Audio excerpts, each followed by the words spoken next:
Hello everybody, welcome to the stream, good afternoon, happy Sunday to you all. Lael, Tawin, Justin, Dragonsbane, Dane, Adam, Sour Mouse, Mendy, welcome guys.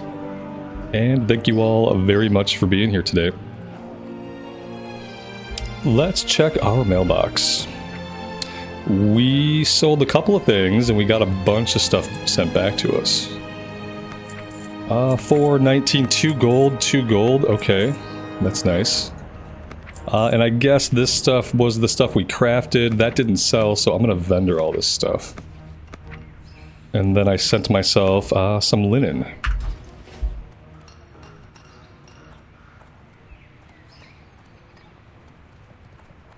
Alright, let's go vendor, and then we'll do a little bit of fishing to start things off for today. Need help?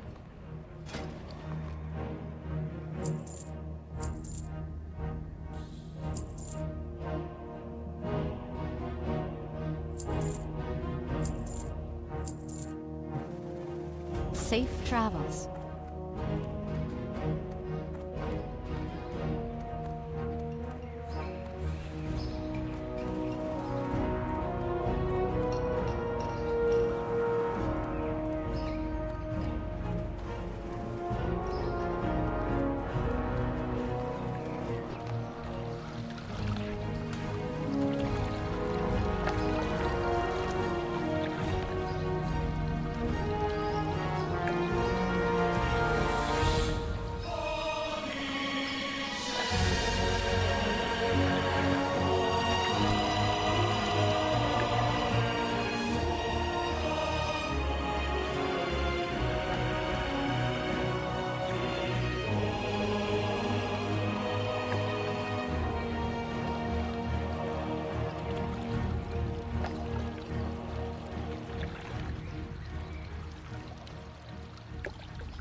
Craig, am I an early access player? I'm going to play it when the servers go live. Yeah. The minute the servers are live, I'm going to be playing it. So if we're calling that early access, then yes. But really, that's just the time the expansion starts. It'd be more accurate to call everybody else late access. Yeah, there's the day the expansion opens, which is the 22nd, and then there's late access. And late access happens on the 26th. So, yeah.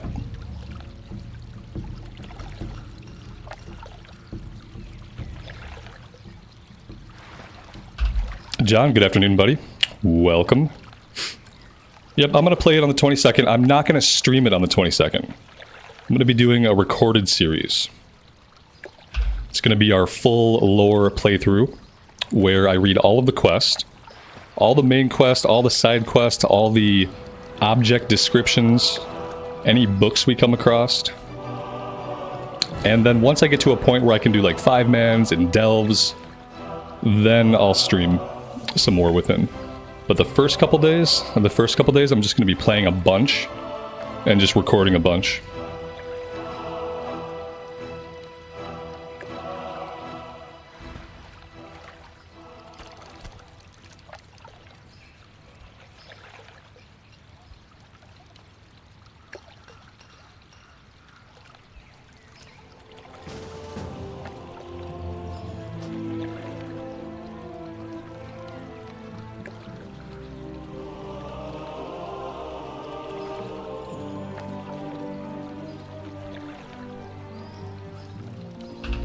How's Whitemane treating us? Pretty well. Yeah, it's really busy. There's lots of people. Stormwind's packed. The economy actually functions. There's a functioning economy wherein I've been able to make a little bit of gold. We've got 83 gold across both our characters. Every day I'm able to sell stuff on the auction house, and it's been a good time. It's been a lot better than trying to do the fresh start on Deviant Delight, because Deviant Delight was dead and the economy was tiny.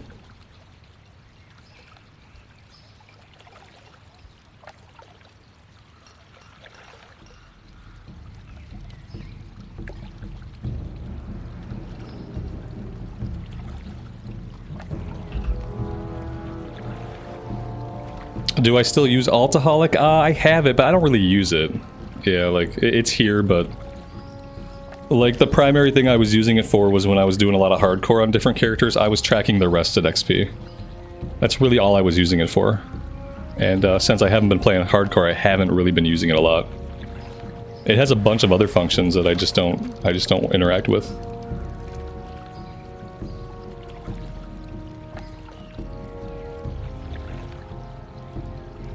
Yeah, Whitemane's just a normal PvP server. It's US West Coast time. And yeah, it's busy. And it's also in a server cluster, so like Whitemane itself has like 4,000 or 5,000 players on it. But also keep in mind that you're connected to other realms as well. So yeah, lots of activity. If you don't mind the PvP aspect of the server, then it's a good place to play Classic Era.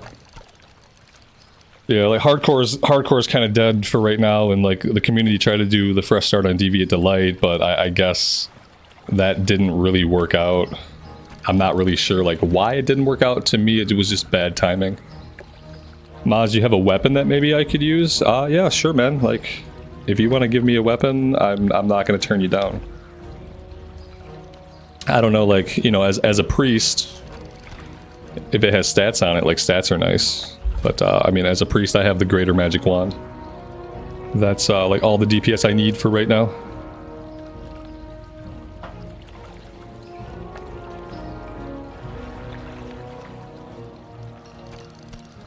It's a typical weekend stream, so we're already getting YouTube lag. That's fun. At least all we're doing is fishing. We've been seeing a lot of YouTube lag recently. I feel like I've had lag like almost every day I've streamed for the past week. We've had some issues. This doesn't seem like it's too bad, but it's still really, really annoying. The annoying thing is it's like it's nothing I can do on my end. Like all my stuff is fine. My upload is fine, like everything's fine. It's just like problems on the end of the YouTube ingestion server. It doesn't want to ingest my stream sometimes.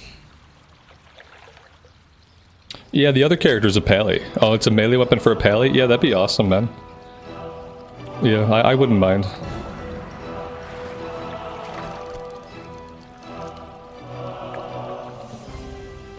How am I feeling today? It's another day alive, so pretty good.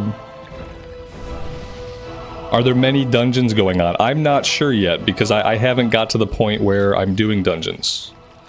Dude, for real? Maz, man, that's awesome. Yeah, I mean, it's a one-hander, but I can definitely use that. I appreciate that, man. Thanks so much. I'll send that right over to the pally. That's awesome. Much appreciated, my good sir.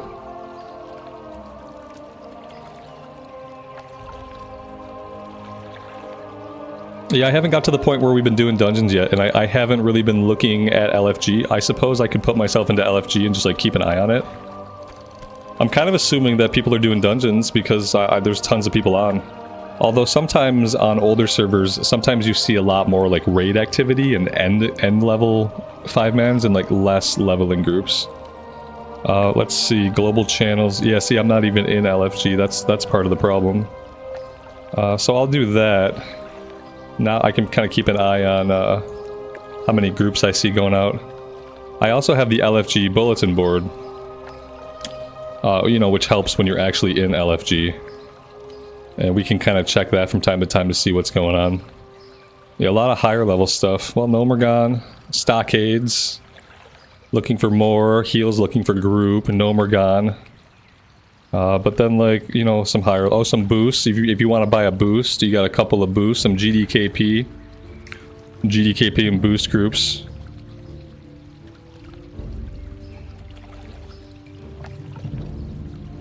Yeah, so there's some activity. We'll keep an eye on it and check it from time to time. Alright, am I actually accomplishing much fishing? Not really. I'm not especially focused today.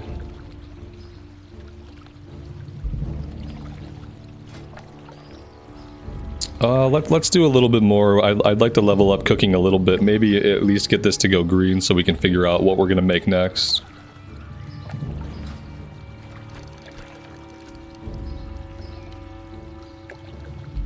Yeah, I'm not a fan of boost groups either. Yeah, I don't do boost groups. I don't do GDKP. I don't have anything. I don't think there's anything wrong with GDKP, but I don't do GDKP runs. I don't think there's anything wrong with people doing them, and I feel like it's just part of the game. The boost runs, like I'm like kind of more against the boost runs. Either way, to each their own, but I won't be partaking in any boost runs or GDKP runs.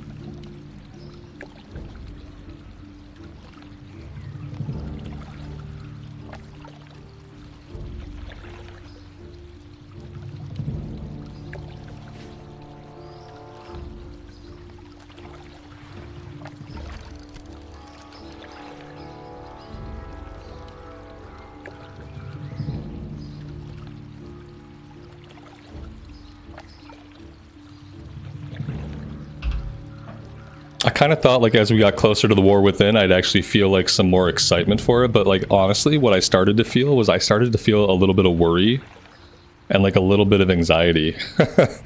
I guess, like, the worry and anxiety comes from, like, if it's not good. Not that we have any reason to believe it's not going to be good. But I think back at, like, about Shadowlands launch.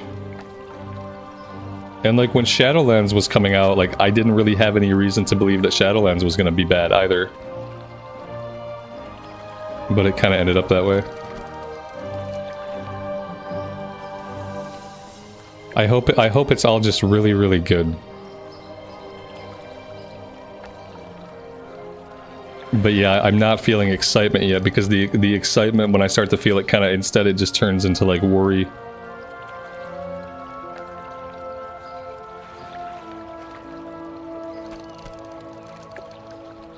It's gonna be buggy AF. Yeah, maybe. It could be. I'm not sure. People who are playing the beta say that the beta is still really buggy, but the beta is not often the most current build. So, like, whatever they're playing on the beta internally, they're probably a couple builds ahead of that. We just have to hope that, like, all the major bugs are squashed. I don't really care if, like, if opening day things are kind of buggy and wonky. Like, that doesn't ever bother me. I'm always fine with, like, opening day being kind of a bust. It's, like, long-term, like, first week how things go. But not only bugs, I just kind of hope that people enjoy the content of the game.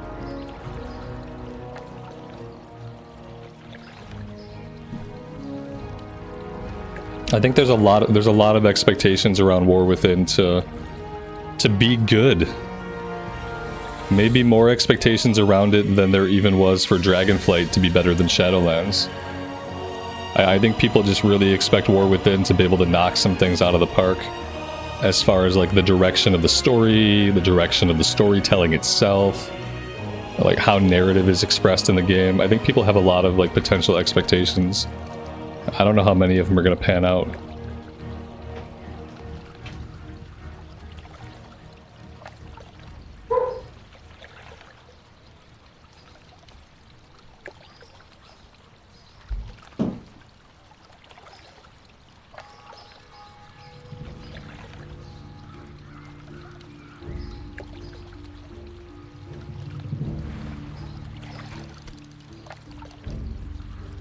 See, to get attachment to your character in retail, you have to play a lot of endgame content. That's what I found out on my paladin and on my priest, because I used to feel the same thing. Where, like, since I didn't spend a lot of time with the character, I didn't really come to care about the character in the same way that I might care about, like, a Toon in Classic era. But what I realized by playing a lot of Mythic on the Pally and then on the Shadow Priest is that that's where you put in the hours. You put in the hours on a retail character at endgame.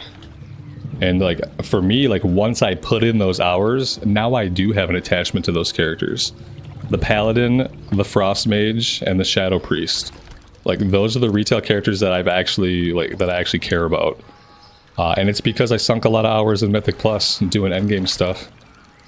But yeah, if you just level up a character in retail, like, you're not gonna, if that's what you do, like, you're not gonna care about that character. Even if you take the 20 hours to level it up, like, you're not gonna care about it.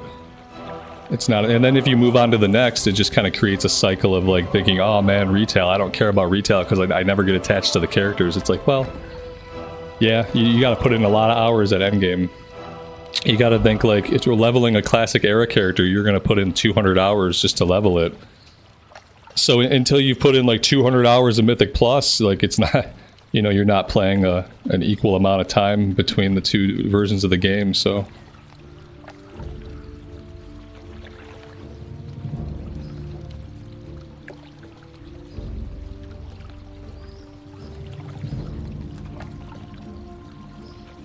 Some people are lucky. Some people have characters that they play in Modern WoW that they've had since, like, more classical versions of the game. But yeah, if you have newer characters, you really got to be willing to just dump a bunch of time into endgame stuff to get attached. I'm pretty attached to my Pally, my Shadow Priest, and my Mage. I still can't really decide which one of them I want to play, like taking them into the expansion and doing everything 100%. I thought it was going to be the Shadow Priest, and now I'm kind of leaning towards the Paladin. I'm leaning towards the Paladin for, like, content reasons. When I go into a new expansion, or even like a new zone, a new area, I like to really get a good look at the enemy models. And I feel like the only really good way to get a good look at the enemy models is when you're on a melee class. It's never the same to me when I'm standing back and I'm just blasting the crap out of stuff and it's like way off in the distance and it all dies pretty quickly. I don't really get to appreciate, like, the art and the animations that go into all the new enemy models and stuff like that. So I've kind of been leaning towards the Paladin just for the sake of the playthrough. And I was learning to tank on that Paladin also, so that would be an option if I wanted to tank some heroics and maybe some mythic zeros. Yeah, you really, like, if you have a character you like, taking it into a bunch of endgame content is going to be how you get attached to it. Absolutely. I think people don't really realize that, like, because I think especially people who come from Classic and they go to play Modern WoW and they're used to playing Classic, like, they level up the character and then they go, okay, now what? Like, that's how I was for the longest time. I used to log into max level characters in Modern WoW. I would open my map. I'd look at my map, I'd look at some of the world quests, I'd look at some of the weird icons for events that I was like a horn or like a cornucopia was there, and like I didn't know what the events were, what any of them meant, or what I should be doing, and then I would log out. and I did that in Modern WoW for years and years. After I'd cap a character, I just would log into it, look at the map, and eventually I would just log out without doing anything. You really have to find, like, an activity that you're really into, whether it's Mythic Plus or doing raids or battlegrounds. Like, you find a thing that you like, you put a bunch of time into it, and then you kind of realize, oh, this is where the bulk of my character experience is going to be. In Modern WoW, the bulk of your character, like, hours, it's going to be at endgame. Like, only a tiny fraction of your hours are expected to be, like, for leveling up. I'm not getting any real fishing done because I'm so distracted. Let's go cook this stuff and let's get out into the world. And at least that way maybe I can autopilot some quests. And we can get some stuff done. I'm going to send this over to my Pally so I don't forget. That's really cool looking. Yeah, the best thing to do for that, you know, what got me over that in retail, when I finally decided, like, I want to play retail and I want to find a way to enjoy it long term, what helped me get over that sense of being overwhelmed was I picked a very specific goal for myself. I said, I want to complete all of the Emerald Dream story content. They had just dropped, like, the Emerald Dream chapters, and, like, all the chapters were out. I wouldn't have to wait week to week for them to come out. And I said, I want to go to the Emerald Dream. I want to do all of the story missions. And then I started doing the story missions, and I said, okay, I want to do all the side quests too, because it seems pretty good. The area is really nice. And then I said, okay, I also want to do all the world quests, and I want to understand, like, some of the things that are happening on the world map. And so I started with like a specific goal in mind. And that was what helped me get over like that feeling of logging into retail and not knowing what to do. The other big thing I did was obviously like eventually I decided that it was okay for me to step foot into Mythic 5-mans. After I hadn't done a single Mythic run since they came out in Legion. In fact, when Mythics came out, I stopped doing 5-man content. So the first step goal though was having like a manageable goal for myself where I knew I wanted to complete like a certain quest chain. And then it just kind of blossomed from there. All right, where do I want to go? That's the real question. We have stuff in Dunmorrow to do. I think. Yes, okay, we're going back to Dunmorrow. Let's just put ourselves on a flight point.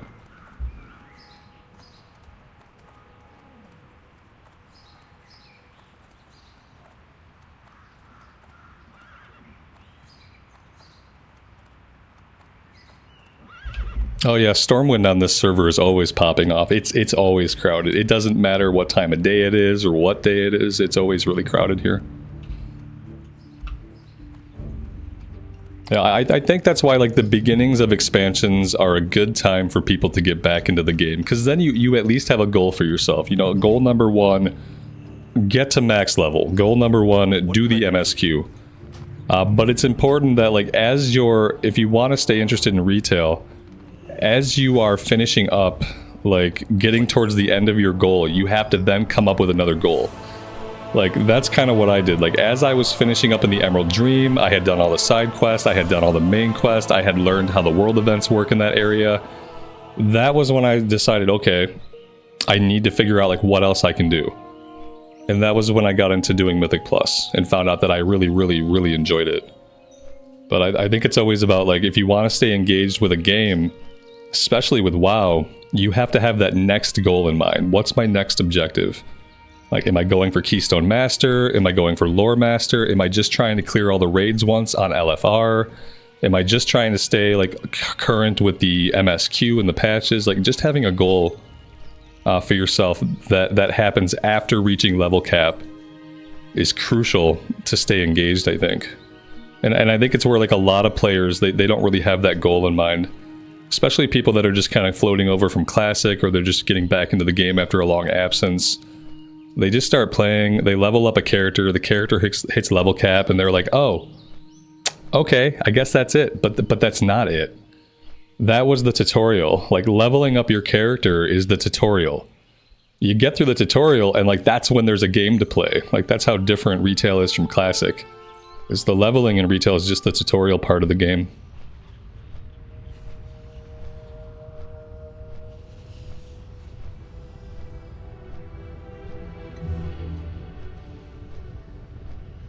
Yeah, take it one thing at a time, and just always have a next goal for yourself. And understand that, like, getting into things like Mythic Plus, even though, like, it's intimidating from the outside, like, it's really freaking easy to do it. And, like, there's not really a lot of negativity in groups, and, like, you don't really have a lot of negativity or toxicity happening in pugs. Like, it's not real. Like, those things happen from time to time, but it's, like, really nothing you need to be anxious about. It's very easy in WoW to like try new things and set new goals for yourself.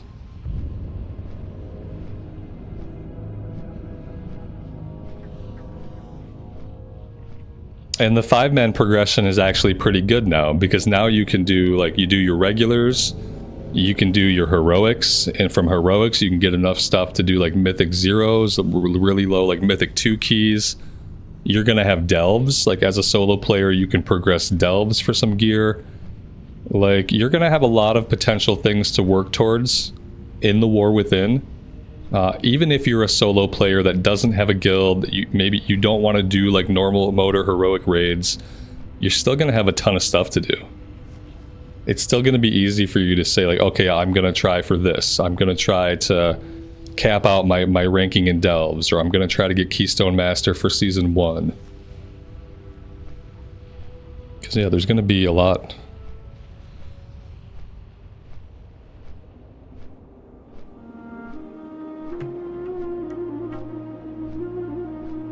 And it also takes the mindset of just approaching it from the idea that the end game is the game. Like, don't really even think about it as endgame.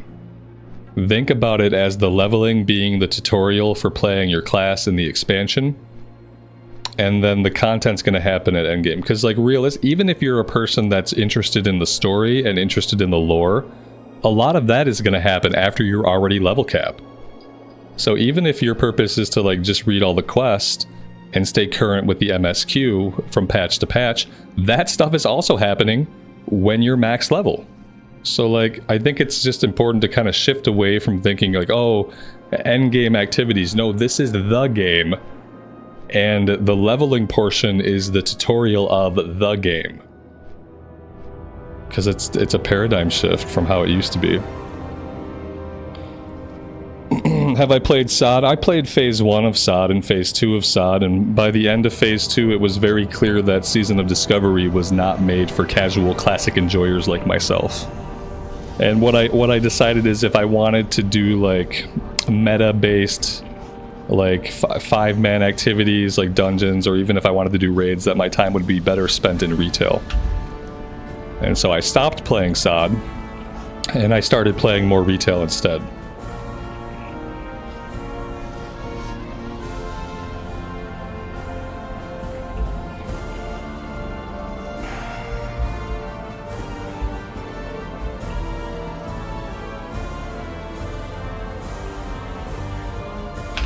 Alright, before I run off into the wilderness, is there anything here that I need to do? Yes.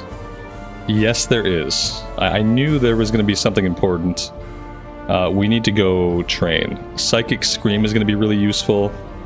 A new rank of Smite, you know, we're not doing a lot of Smite, but if it's a little bit more powerful, maybe we will. And then professions-wise, we're good.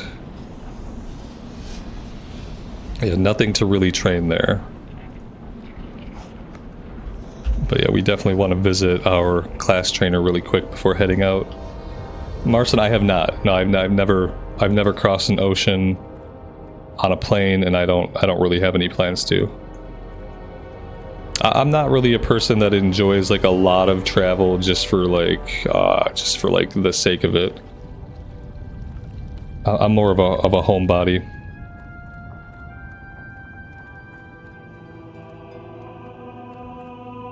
On your mind. And the part of my life where I traveled a lot, I was traveling for work, and traveling for work was okay because it was, you know, there was a purpose to it. Am I looking at this wrong? Oh, coming soon. Okay, I'm just looking at it wrong because I can't read. It says coming soon. It's interesting that coming soon and not yet available are different categories, even though, like, by this is also not available. If I saw blue and I was like, okay, these are available, not available explains itself, but no, this is not this is coming soon. So yeah, reading helps, reading the words and not just looking at color indicators. That helps. Yeah, it's just because I wasn't reading. I just looked at the color because I'm lazy. I'm like, blue is go, green is stop. I know what's happening. But I was wrong. I was wrong, chat.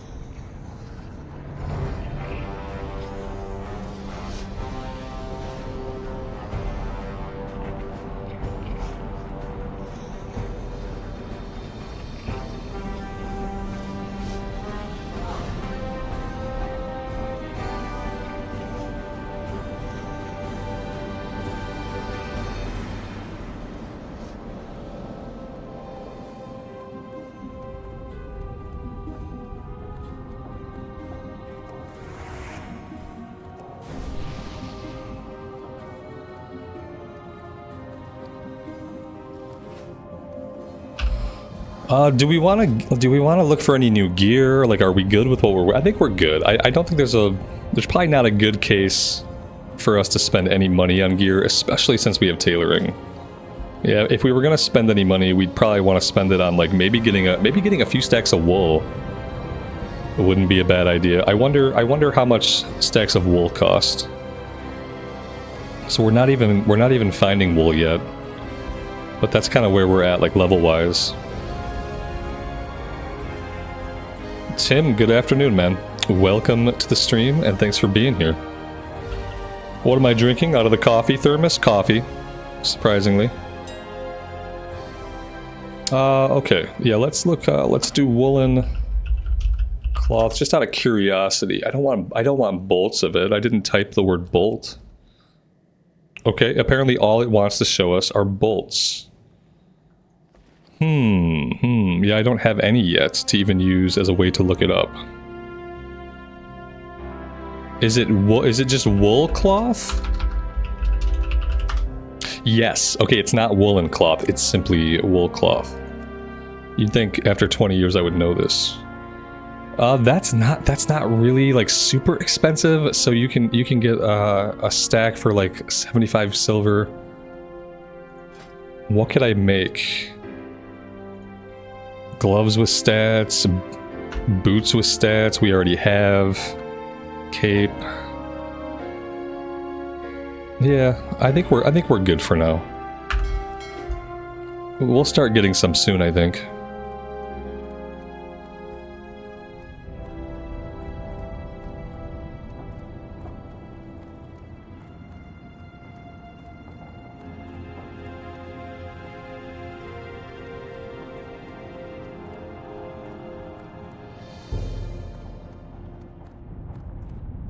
Hot Kool-Aid? Maybe I'm drinking hot. That sounds absolute. That so far that's the most disgusting thing I've heard today. Just like some boiled Kool-Aid, just nice and hot. The purple dinosaur stuff, obviously. Absolutely gross.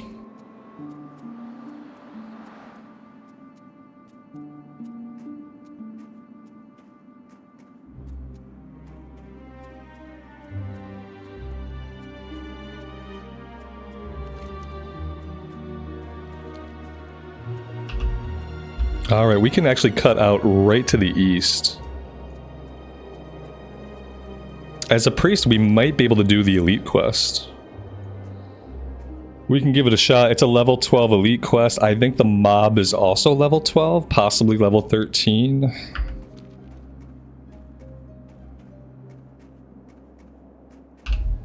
Johnny, good afternoon, man. Welcome to the stream. Thanks for stopping by.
In full transparency, I have done a little bit of mining off of stream.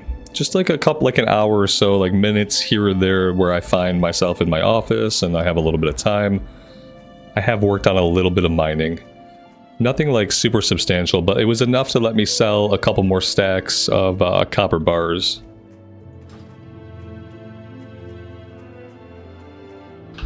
Let's grab this quest and we will run up the hill. We'll see what level he is and we will decide if we want to try to fight him or not. Tim, where did all the gold come from? I think it was Maz walked up to me the other day and gave me like 25 gold. Somebody just walked up to me and gave me a bunch of gold. And I feel like it'd be rude to turn somebody down. It's always like, you know, someone wants to give me some gold or give me an item, like, it's hard to be like, nah, keep it. So that's where we got a little, I'll call it an economic infusion. We got a little stimulus. It's like a little stimulus check. So that was like 20 or 25 of it. But we've made the rest on our own, so we've actually made a lot of gold. A surprising amount.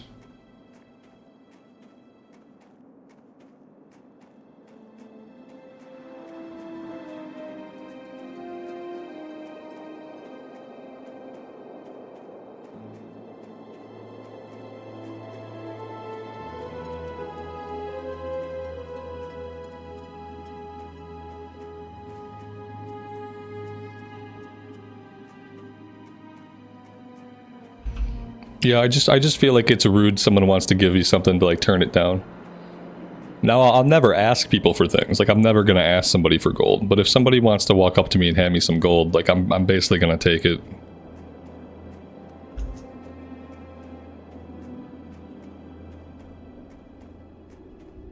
This guy is dead. Or, you know, I think he patrols around a little bit. Maybe he's not. Oh, yeah, see, look at him. Just looking down onto the dwellings. He's trying to scope out, like, which goats he's going to eat next. This guy is level 11. We have 1 potion. Let's just see, like, how much damage we can chunk him for. Okay, not a lot.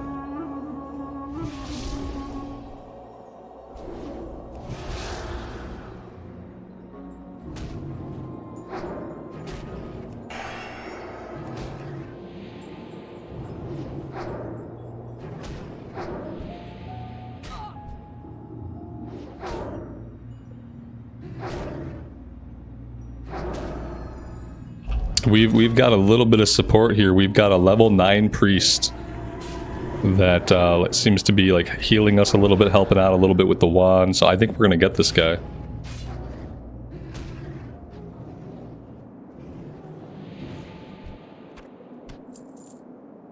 There we go. Let's see, can I buff them? I mean, they probably already have yeah, see, they've already got a more powerful spell is active.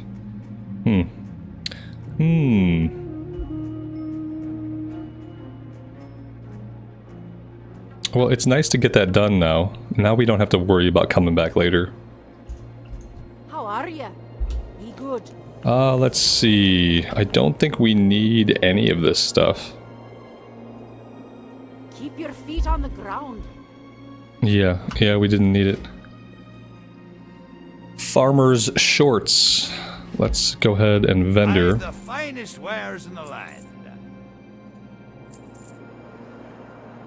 I don't think we need small fish anymore. No, we don't. Watch your back. I wonder if they have a place in here where I can cook. Oh, look at that. Don't mind me, I'm just going to use your kitchen and invade your home. If I make these, then we can just sell them and get them out of the inventory.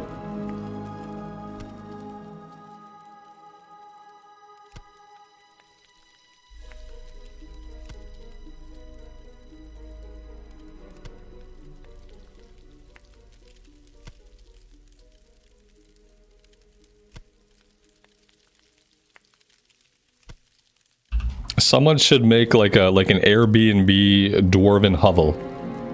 It'd be cool to like spend a week in winter in a Dwarven themed Airbnb. Like full stone, just dug into the earth, just like this. That'd be a cool idea.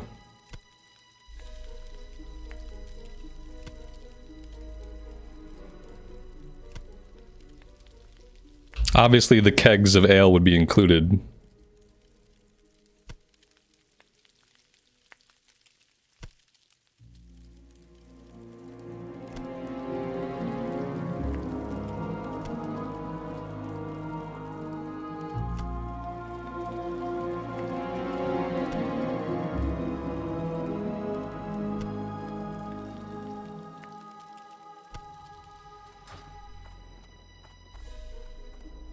Great to meet you.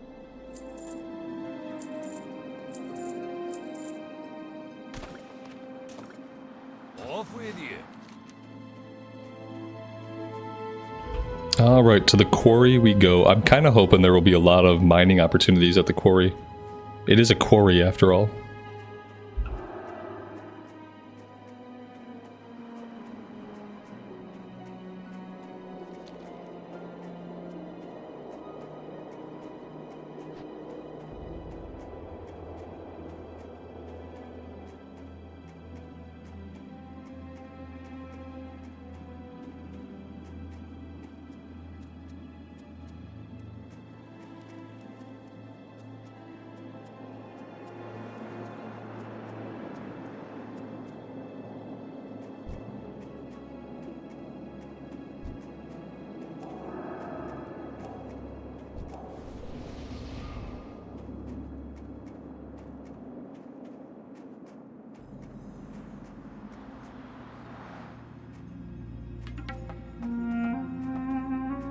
How many of you guys play like this? Like where when you're running, you're just jumping for no reason? How many of you guys actually play that way?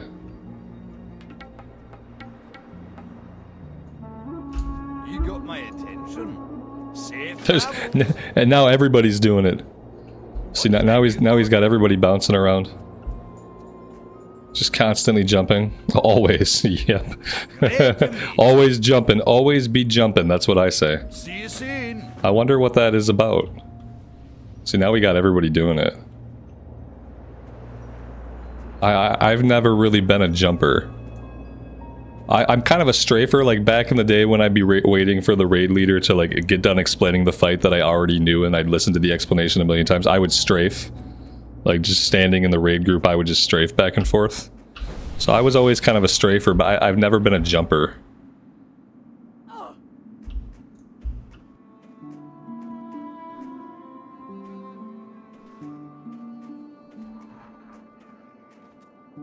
I'm gonna make a circuit of the outside of the wall here and see if we can find any more ore, starting with this guy over here.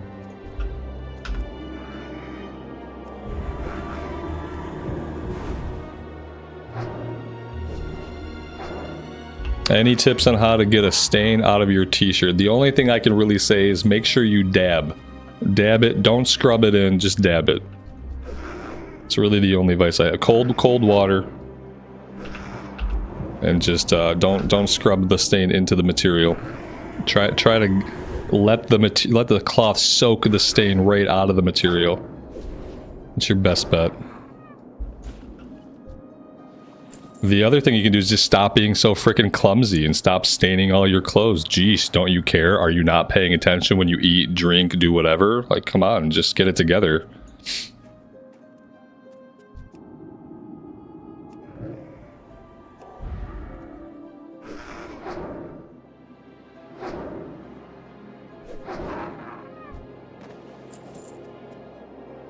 Leo, you did the run and strafe. Oh man, you were doing this. Just like raid leaders trying to explain the fight, you're just doing this.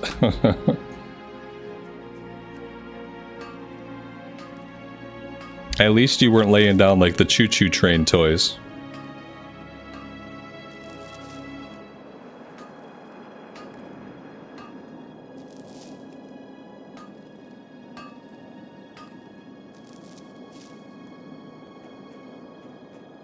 We've got competition out here. Ooh. I don't like it. You know what we need? We need a couple more things. Let's see. Where are they? This is one of them. Oh, here we go. Okay. Okay.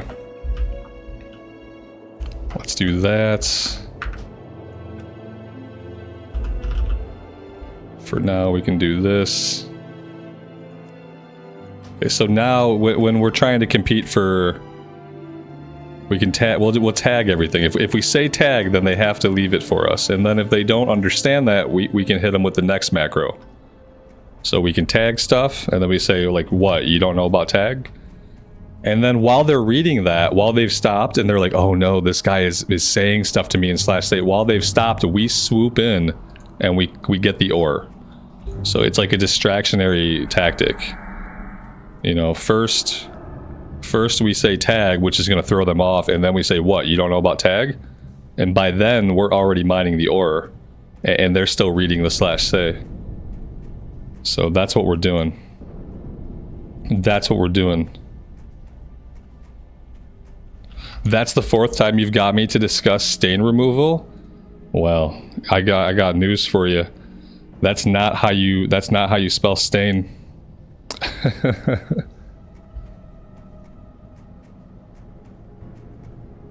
It's not how you spell it.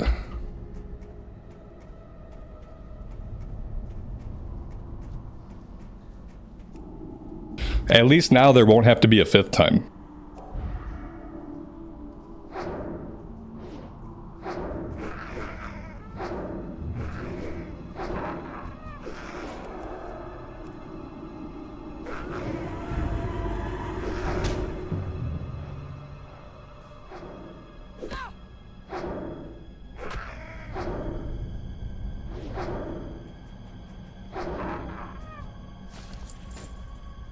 Warrior's Tunic.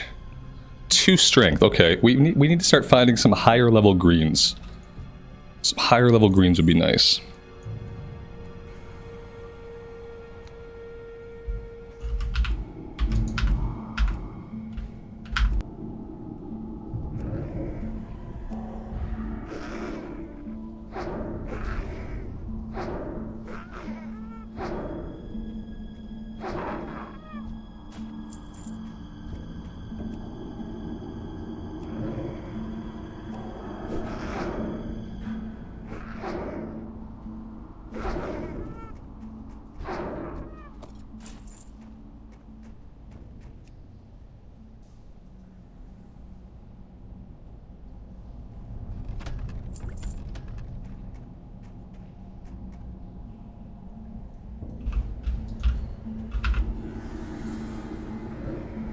Gary, and good evening to you. Welcome to the stream, buddy.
Yeah, Gary, and you should, man. You know, Classic has just like the perfect level of polish to it that makes it just much more enjoyable than Turtle WoW. Like, I like a lot of stuff they did with Turtle WoW, but like honestly, like the level of like smoothness, the level of polish, the level of functionality that just exists within Classic, like it's really good. Just a good experience. Tim, thank you so much, man, for the 5 gifted memberships. Welcome to the 5 new people. Thank you guys for being here and hanging out.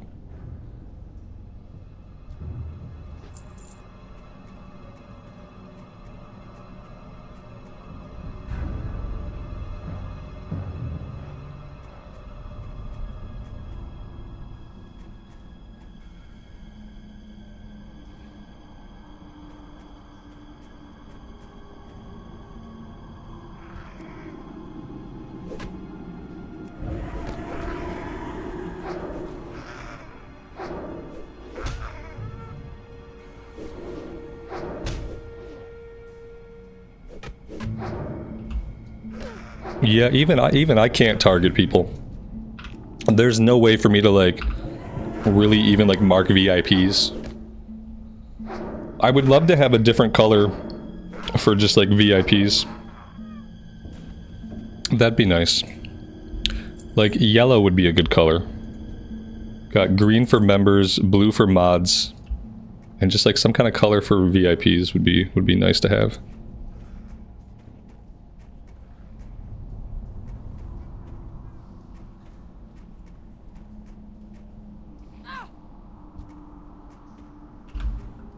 But yeah, a way to single target people for memberships would also be cool functionality.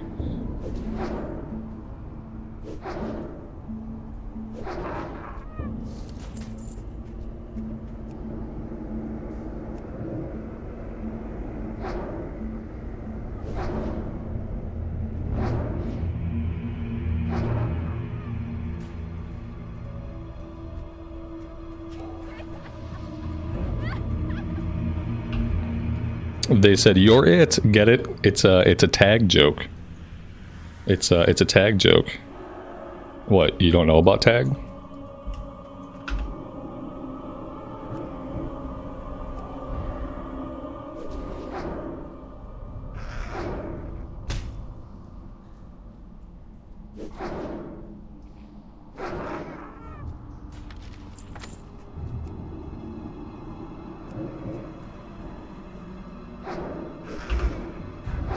Blood Moon, good afternoon and happy Sunday. Welcome to the stream. Thanks for being here.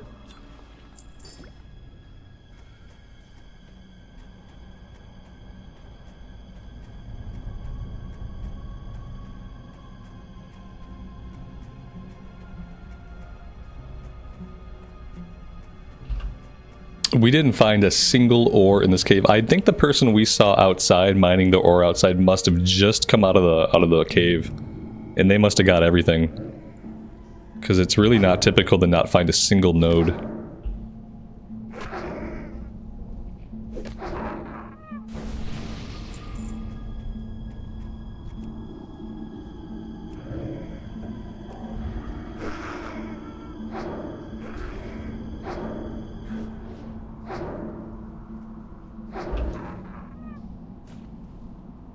Sven, good evening, buddy. Welcome to the stream. Alright, we are done here. And there's no copper, so let's get out. We'll do another loop around the quarry and see if we can find anything.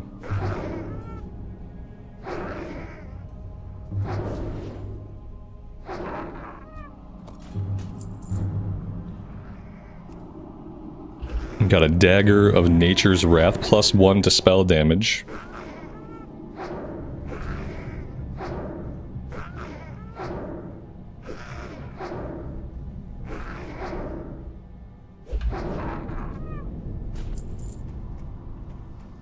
Antics, I mean, if you're gonna have time to play, like if you want to play when the game comes out, if that's important to you, then you should. If you're gonna have time to play when the game actually launches, if you have like excitement to play when the game launches, then you should. Yeah, because the 26th is 26th is late access. Like the 22nd is not early access. The 22nd is when the servers are turned on. The War Within is live on the 22nd, and the 26th is late access. It's unfortunate, but that's just kind of how MMOs work.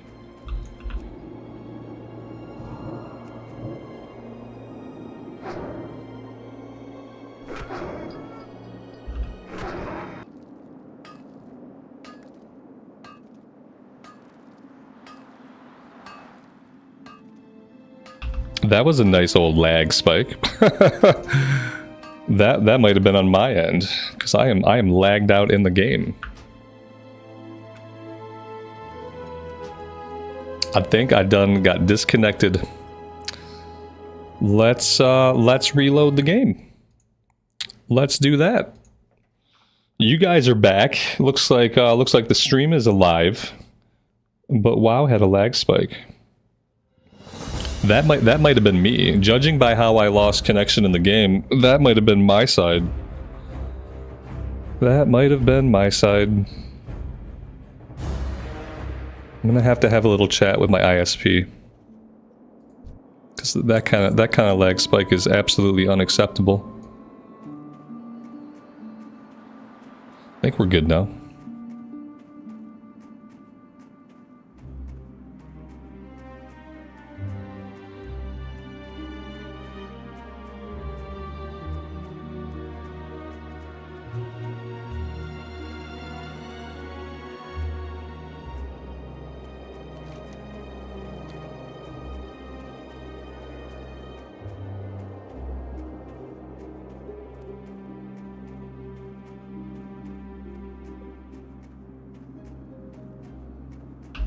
I'm gonna do a little loop and look for ore before I worry about turning these in.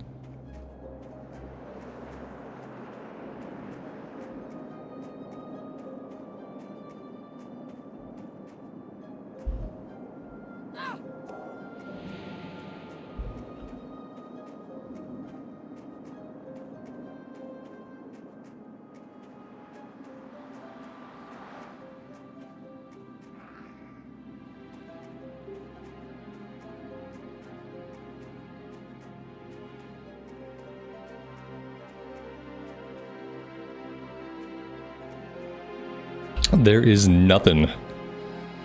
Oh, wait, we got one. We got one somewhere. We got a couple. One of them is up top where I can't get to it. One of them is down here somewhere. Oh, here we go.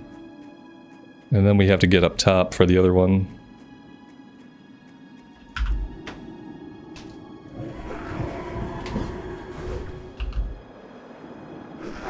Justin, have a great day, man. And thanks for hanging out for a bit. I appreciate it.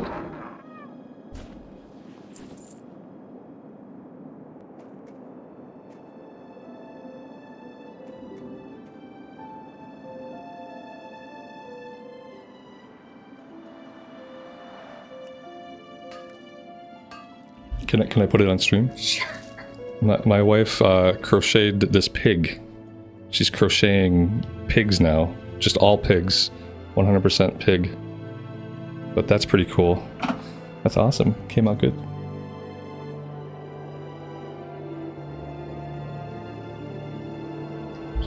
Yeah, he'll like it. I like how the ears came out. They're so big. They're big. That looks right, though. Do you ever get like a pig ear at the carnival? It's huge. Robert, those aren't real pig ears at the carnival. Elephant ears. Oh, that's what it is. Maybe you should have given him some elephant ears. It's a gore tusk. Yeah.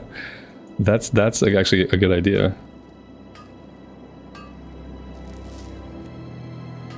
Yeah, she's been doing a lot of crocheting. She crocheted herself a sweater, which was very impressive. And now she's crocheting little animals.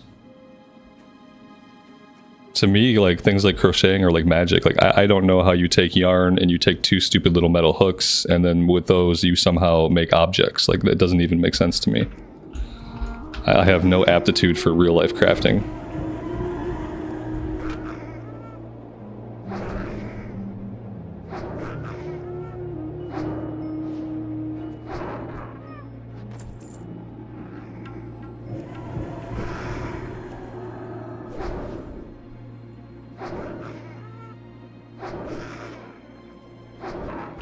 Yeah, she's also got persistence.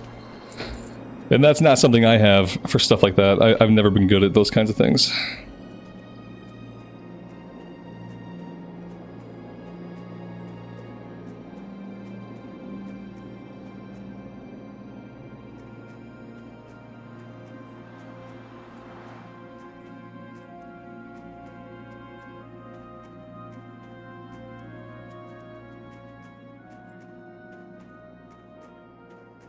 Hi, watch your back. What can I do for you? Alright, so we're not quite level 14. I guess the next step would be to go into Loch Modan a little bit. We can do these quests here. We can do Lost Pilot. Lost Pilot will probably get us level 14. And then, yeah, we can do the introductory quest in Loch Modan. And then after that, we have to head into Westfall. So, Whitney, the mail chest. Let me see. This one right here. I'll pop it down here.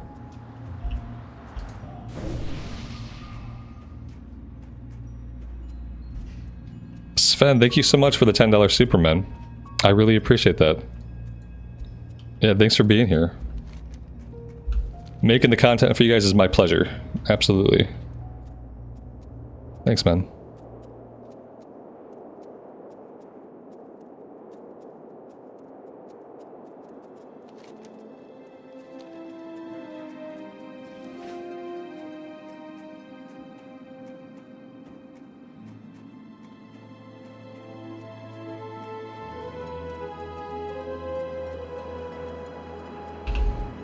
We have a follower. We've aggroed a follower. Just don't make me turn off chat bubbles. If I turn off chat bubbles, then we don't get to see when I tag stuff. So I'd like to be able to keep chat bubbles on. But I know keeping chat bubbles on stream is risky. I know it's risky, so if I have to, I'll turn them off. But I'd like to keep them on.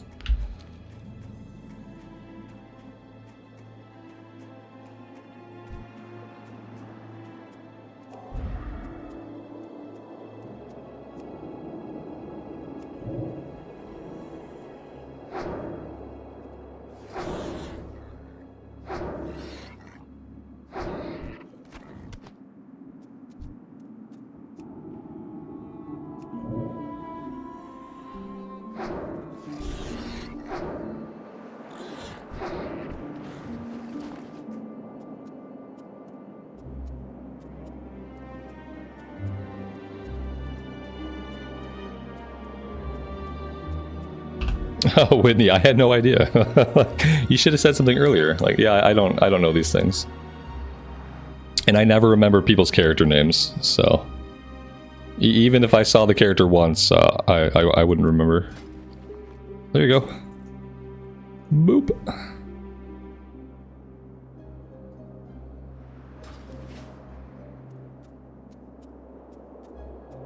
When do we start finding tin? Maybe in Redridge? I feel like we don't really start finding tin until we're in Redridge. Loch Modan and Westfall might have like a little bit of tin, but I don't really think so. I think most of what we'll be finding in Loch Modan and Westfall is still going to be copper. Yeah, you'd think we'd be getting some tin soon. I mean, smelt tin is already gray. Smelt bronze is still orange.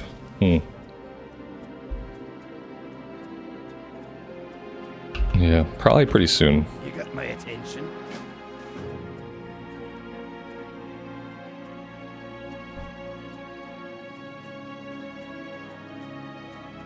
Gonna have to decide when I hit 14, do I want to go back to town and train, or are we good right now?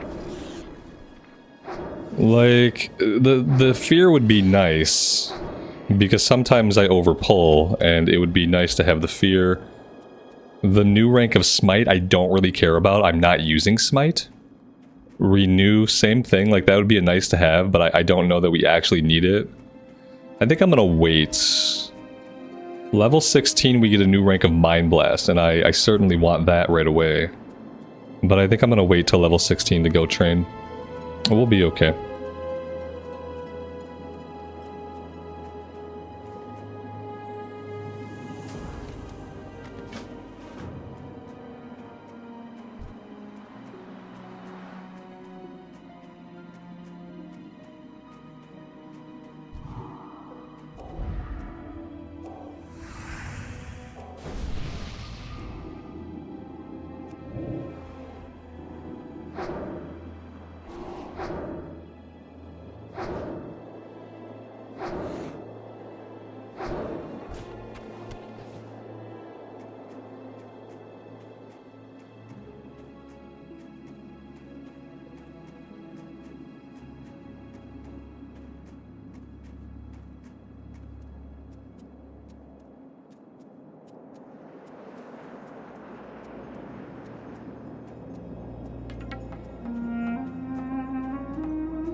What's on your mind? Watch your back. Be good.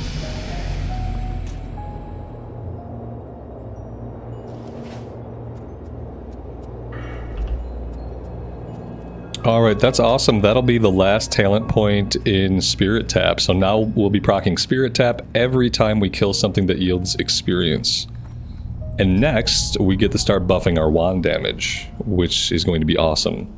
Because our wand damage is already amazing, and it's just going to get even better.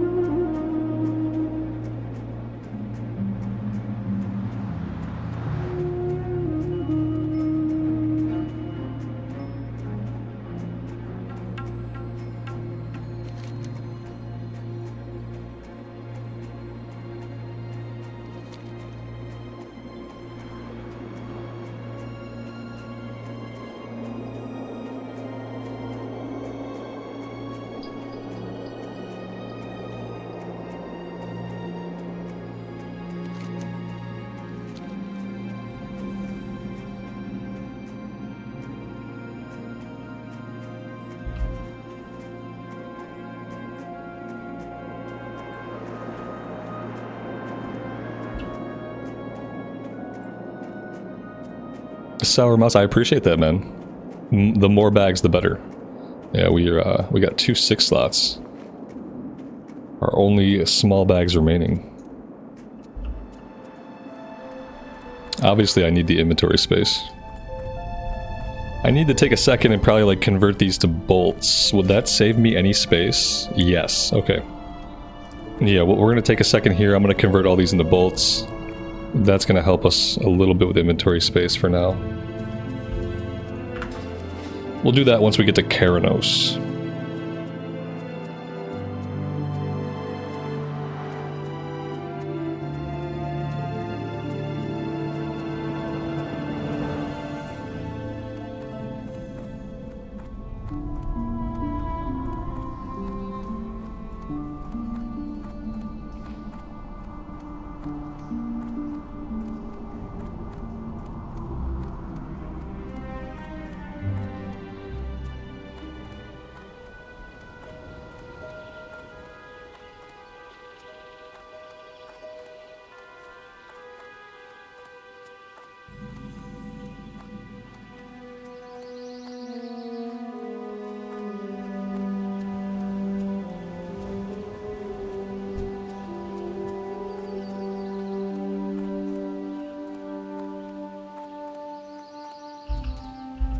How is it this character supporting the paladin? I have most of that information in the description of the stream.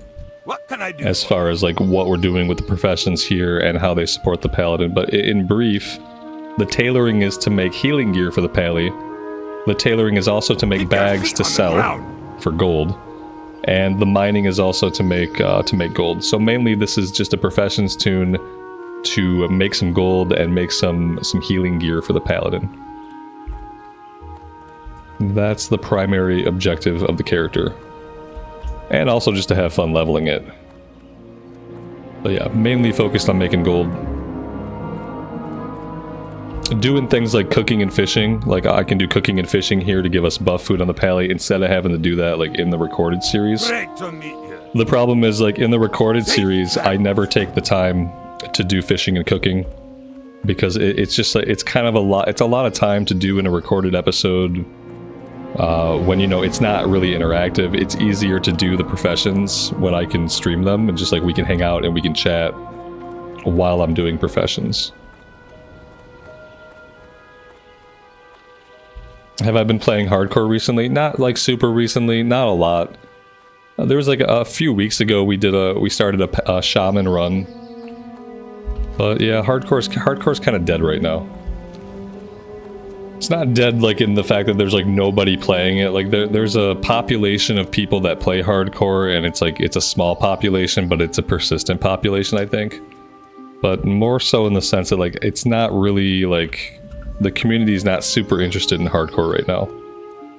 And for me, like if people aren't like super hype for it, if it's not really exciting for people, then it's kind of like a waste of my time in the sense that I would rather be leveling a classic era character that's gonna stick around.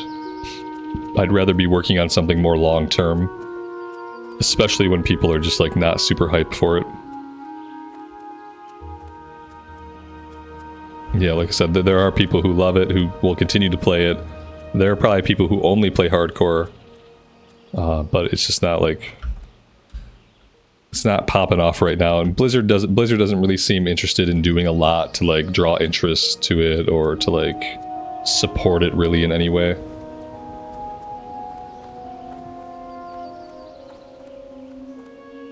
I think if I ever go back to playing hardcore, I'll probably pick up my level 47 hunter. And just try to get the hunter capped out. That would be like a worthy thing to try to do with my time, is to try to get them to level 60. But yeah, no plans in the immediate future. We got a lot of other stuff going on soon.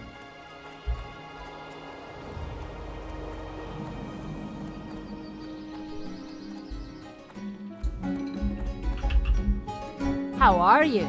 See you soon.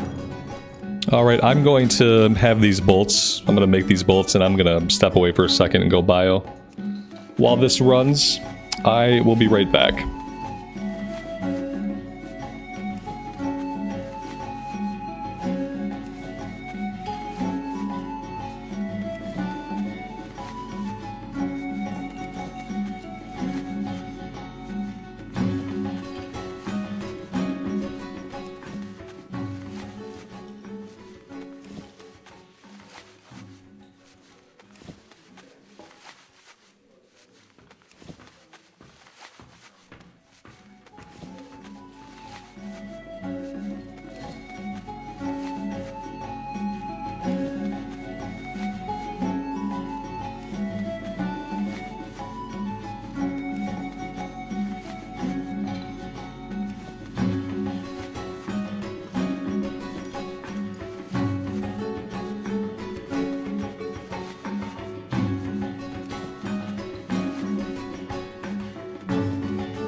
some point I need to make some of the other shirts to send to my pally. I'd like to have the blue shirt and the green shirt.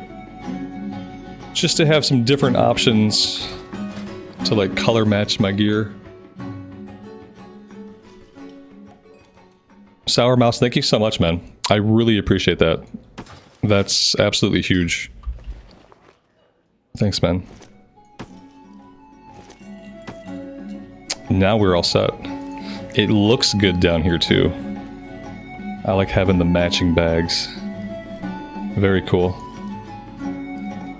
Let's see. Let's vendor some stuff. Welcome. Let's vendor the old bags. What is this? That's a white item we can get rid of. Sell the malachite.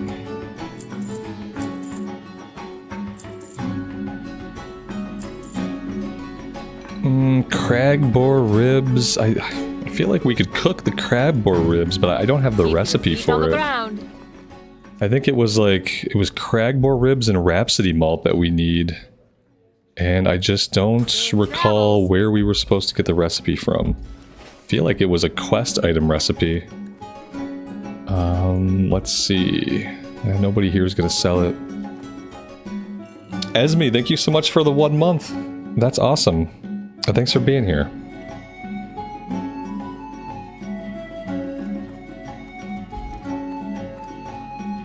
Do I want to set my Hearthstone here? We're set in Goldshire right now. I feel like... would it really be that useful? This is not a very large zone. I don't know that I need to set it here. I'm conflicted. I don't really need it in Goldshire either. That's not super helpful. Let's go ahead and set it here. Safe travel. That's fine. Interest you on a pint? Smoked bear meat. Oh. I don't know if I've ever had that particular recipe. Is that going to be something that gives skill ups? Not really. Yeah, it's kind of a lower level one at this point.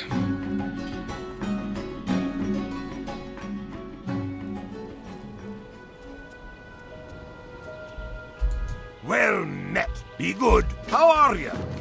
See you soon. What's on your mind?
And this is where having the fear would be really useful. I'm surprised we didn't pull the one over here as well.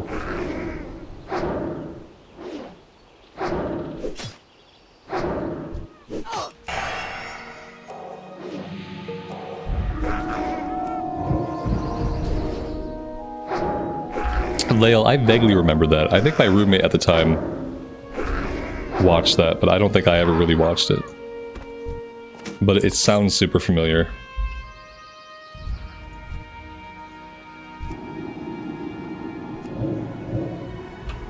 Carrie, good afternoon to you, and welcome to the stream.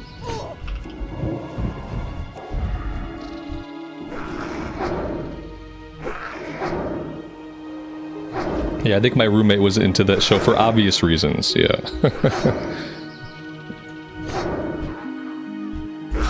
They were probably good reasons.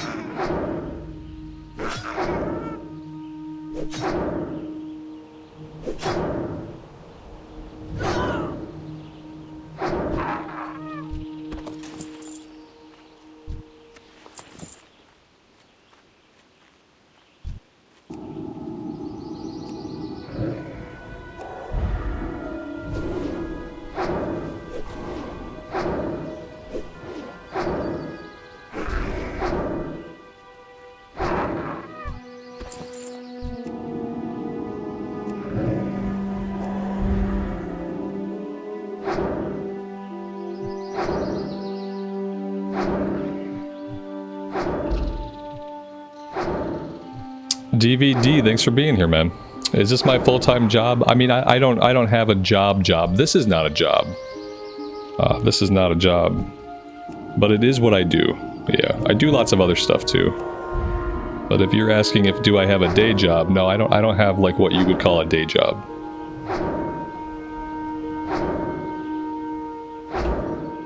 The last day job I had, I was a corporate training developer. And I did that for a long time.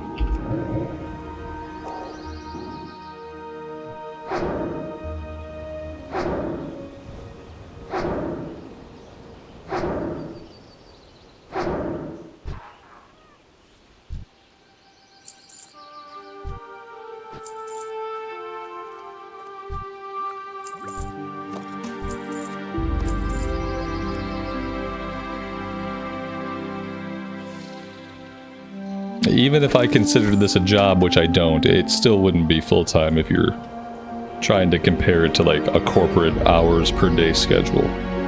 Because while I do play a lot, I don't play 8 hours a day.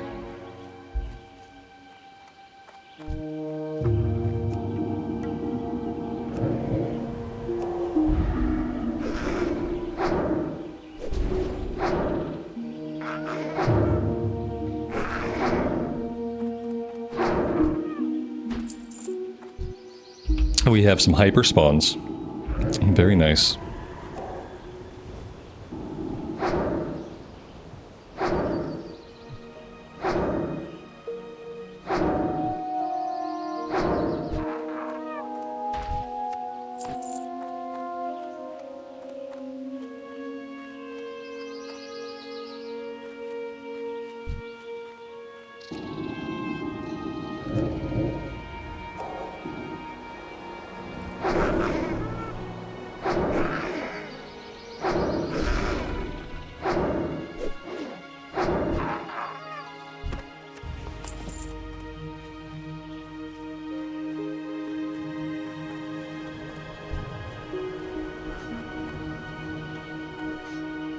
We have a lot of player activity right here.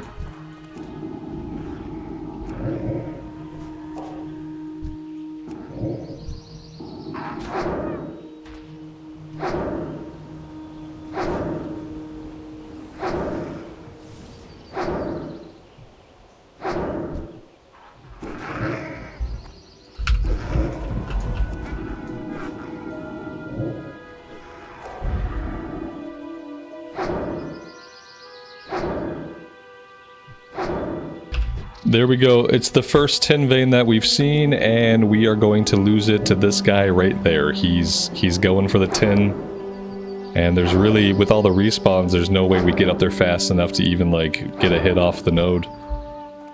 I mean, I'm assuming that's why he went up there. I'm assuming he's an engineer. So it looked like a hunter.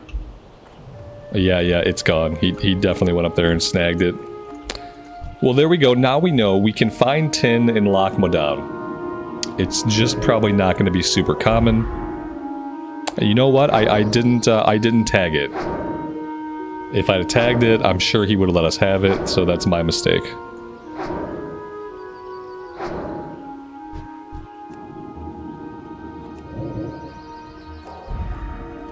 The respawns here are getting a little bit out of control. It's a good thing we have basically infinite mana, because otherwise we would be in trouble.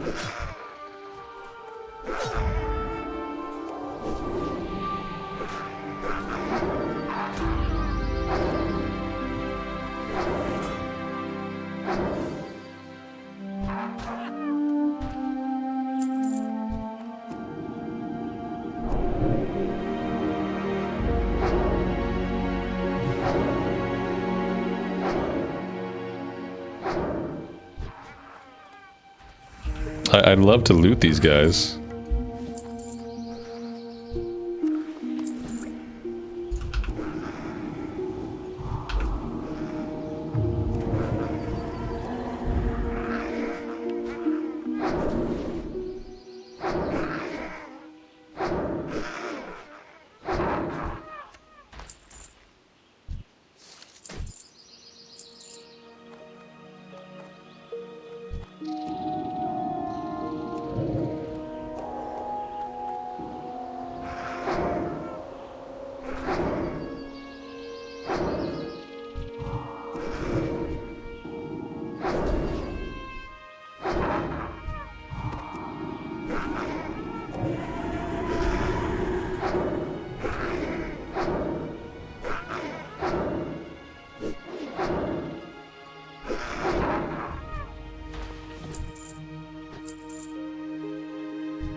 Alright, so that's both of the Trog quests done.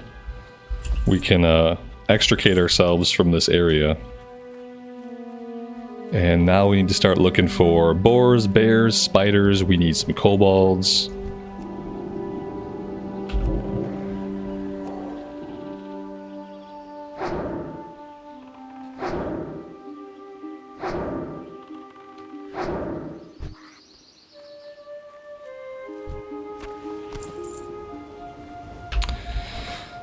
This looks like another great place to get myself in trouble. Let's see. Let's work on some of the outliers first, before we try to fight our way into the middle of the camp.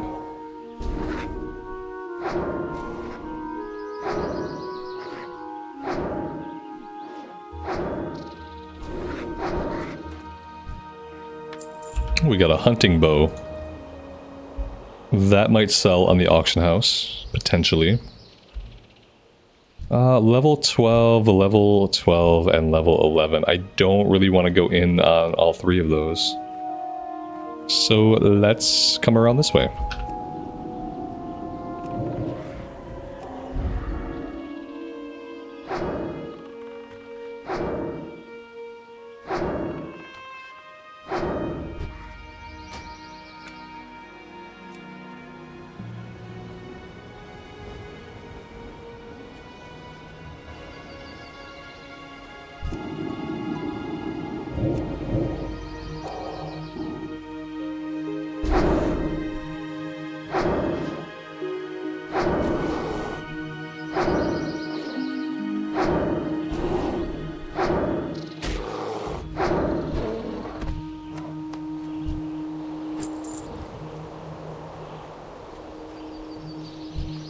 Yeah, I've basically been putting all the greens up for cheap now.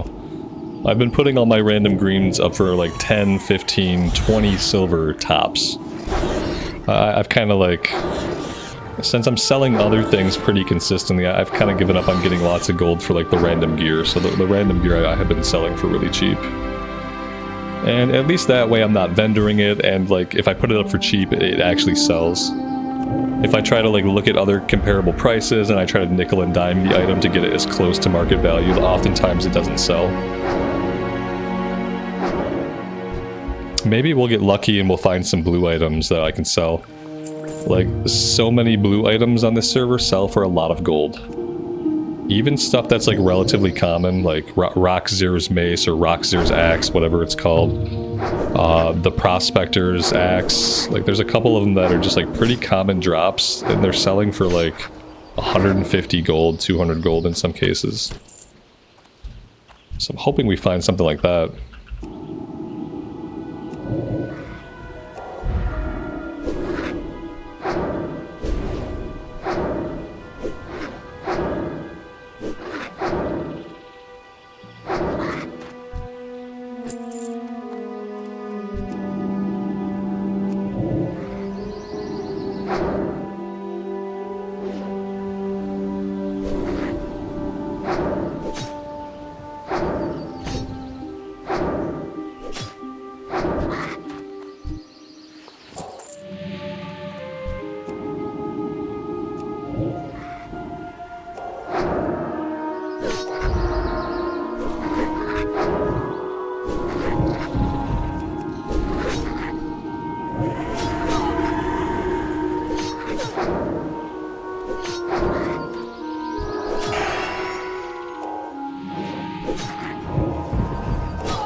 I have to point out, we've cleared basically this whole camp and we have 2 out of 12 ears. Very low drop rate today.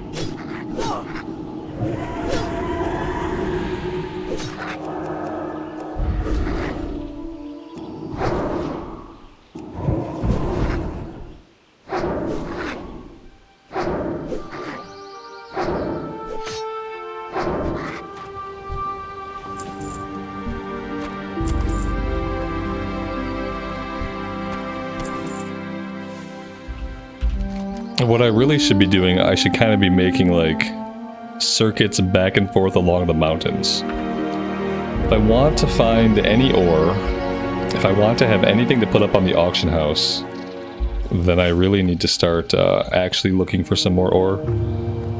Kind of like prioritizing that a little bit more than just getting the quest done as efficiently as possible. Yeah, for the Pally, I actually got my name, like my normal name with no special characters, just like straight up rambles. And yeah, and for sure, yeah, that sounds good. They're all earless rats. Yeah, that's possible. Maybe we're like burning their ears off with holy fire.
Yeah, all I gotta do is start complaining about it. That's the way that I communicate with the universe most easily, is like, how the universe knows what I want is I complain about what I don't have. And then sometimes the universe is like, oh, okay, I understand, here you go.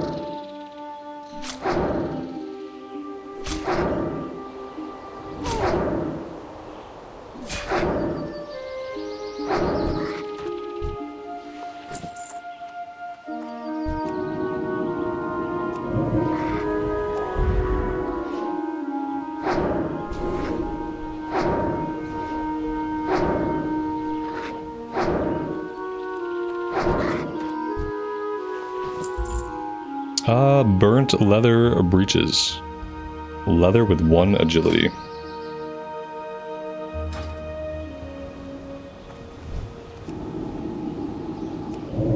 To be fair, like, this quest is often a very low drop rate quest.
Alright, that's it for the boar intestines. We need 1 spider meat, 3 ichor, 6 tunnel rat ears.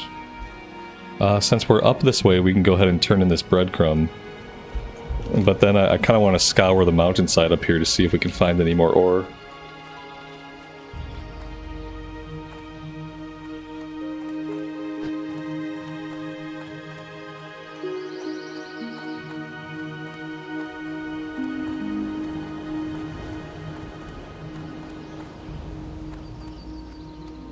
What can I get for Let's you? vendor our junk.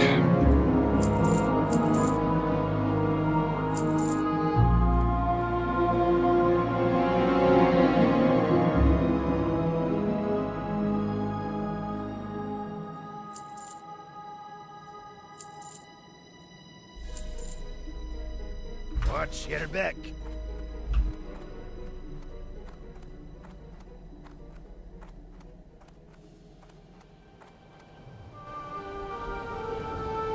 Here there. Be good. Talk to me. Off with you. Watch your back. Be good. Off with you. Watch your back.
Pioneer Trousers of the Falcon. 1 agility, 1 intellect.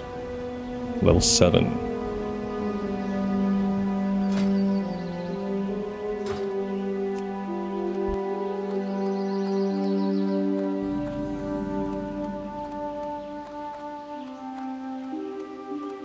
We are just not finding a lot of ore today. We could go into this mine. We have a level 15 quest to do so. Yeah, let's go ahead and do it. We still need 6 tunnel rat ears, and we could get those in the mine. So we might as well do it now. Maybe we'll find some copper inside the mine.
Oh, there we go. There's some copper.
This is working out.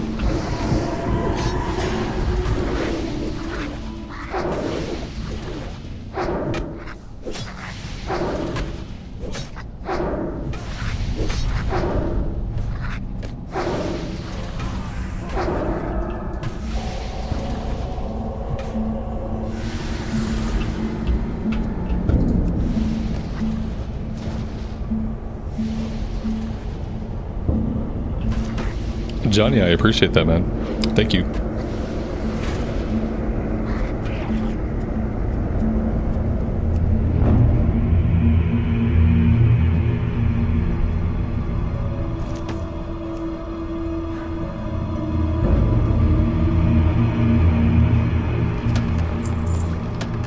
Maija, good afternoon. Welcome to the stream.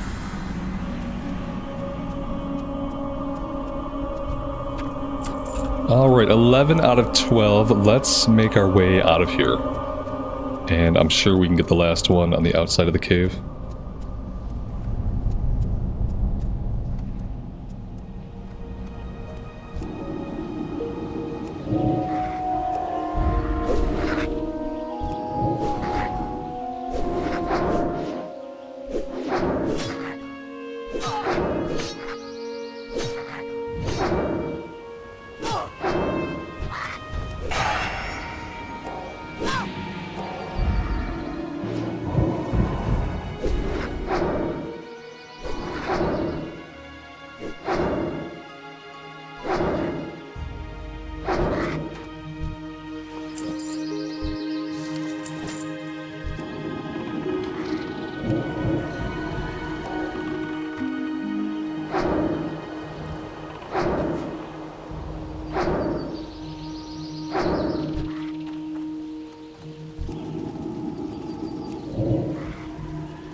Alright, so now we're just looking for spiders for the spider ichor that we need. Right now we have 0.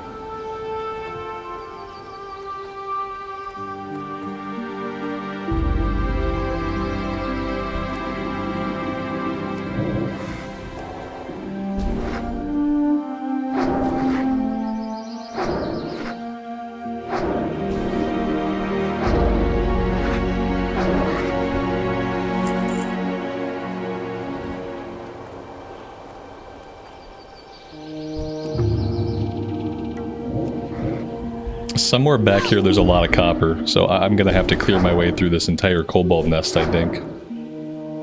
There's at least 2 veins up here somewhere.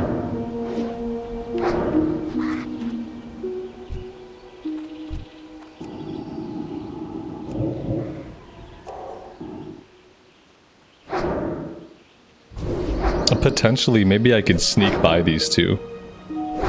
Maybe. Probably not. This one kind of like walks up, but then he also walks away. Let's try to wait for him to walk away one more time, then we'll grab him.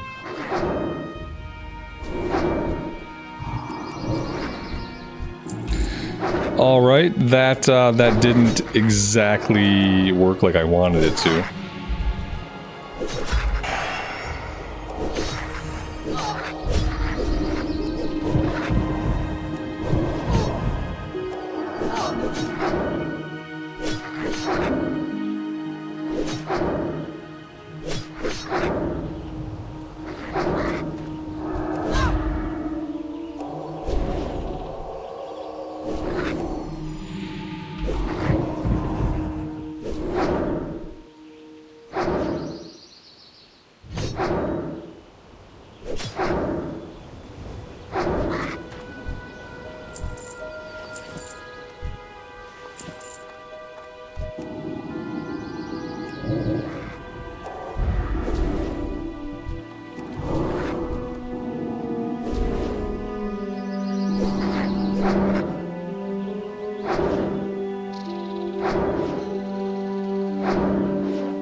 Yeah, you know what?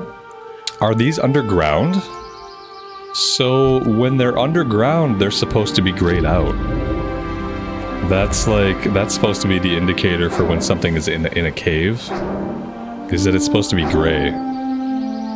These are not gray, but I have a suspicion now that both of these nodes are actually in the cave. So yeah, I guess I can't trust what the game is indicating to me. Let's see if we can get up here and check this other one. Yeah, okay, so this one's here, but this other one must be underground. So I didn't see it, unless I'm just completely blind.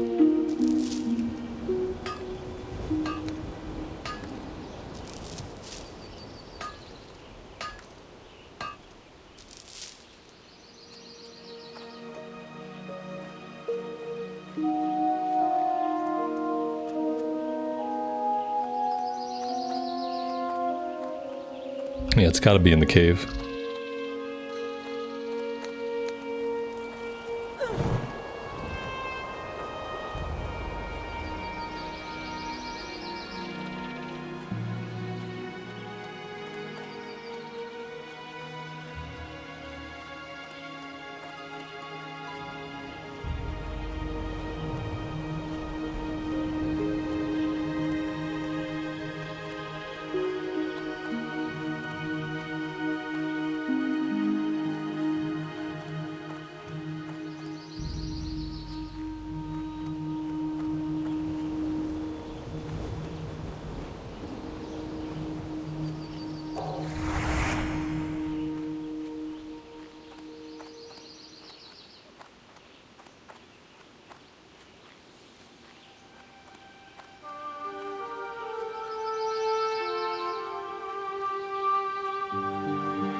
There's also no spiders.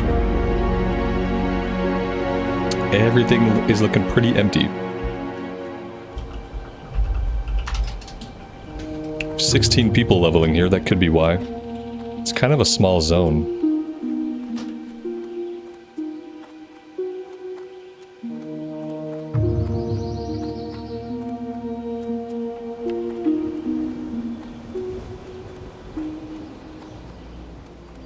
I've the finest wares in the land.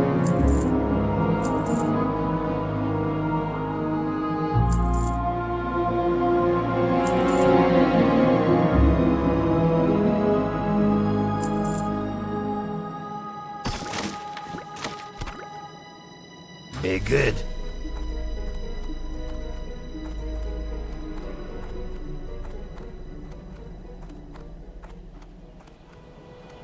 Interest you on a pint?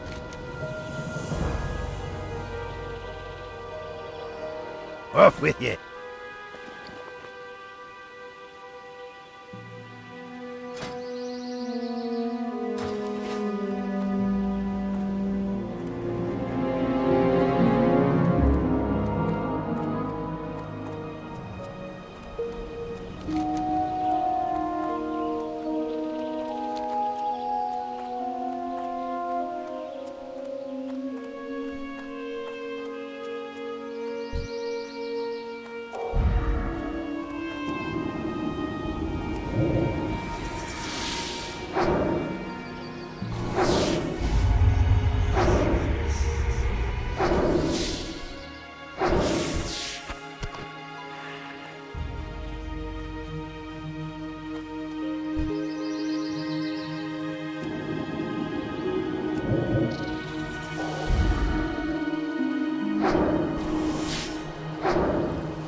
John, good evening, man. Welcome to the stream. Thanks for stopping by.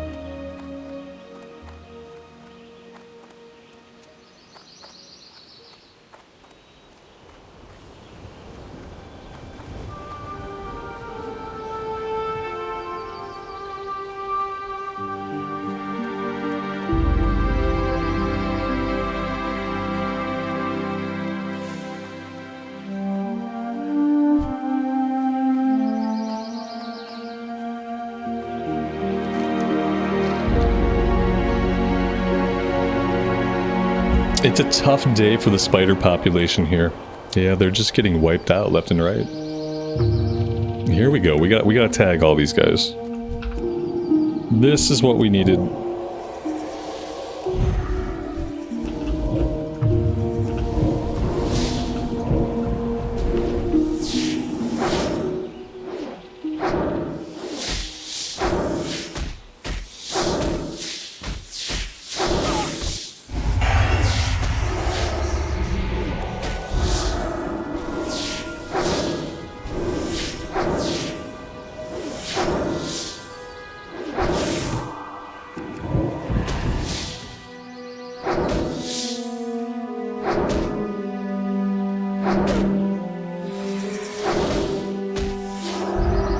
Alright, this is good. Let's grab the other one down here.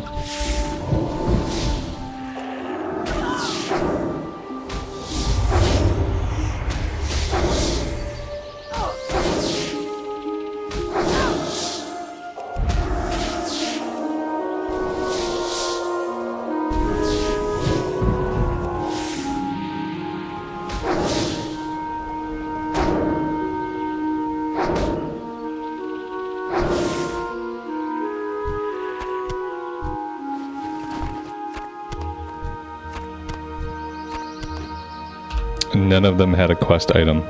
Not a single one. Figures.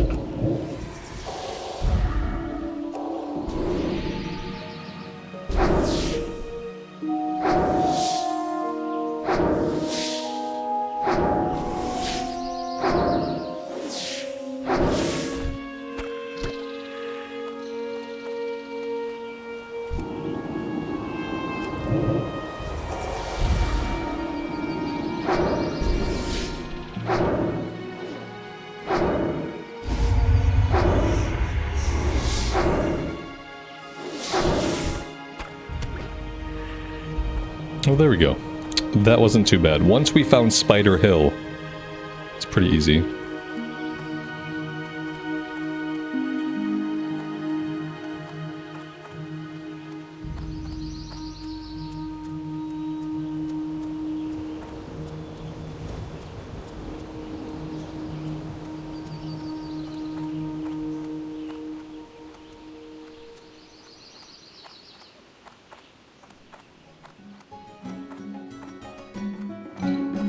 What can I get for you today? See you soon!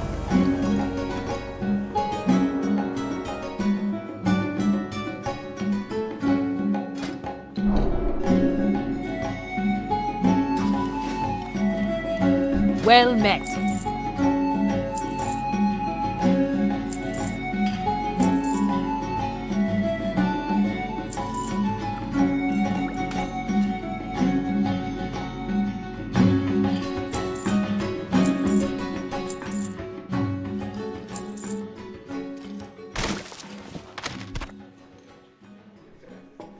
Keep your feet on the ground.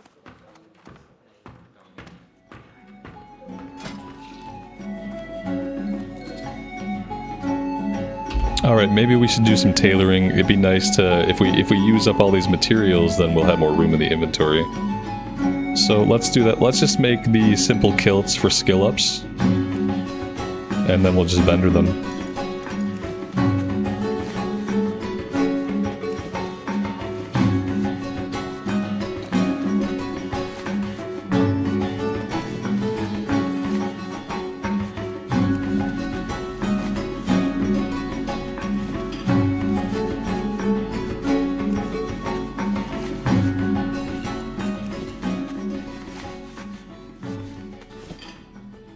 talk to me.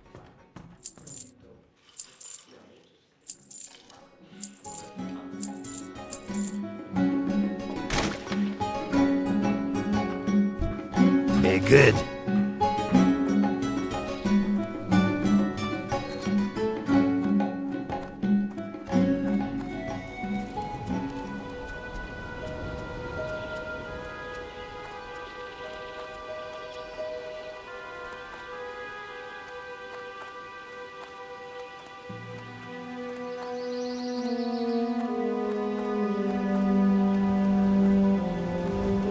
No, be good.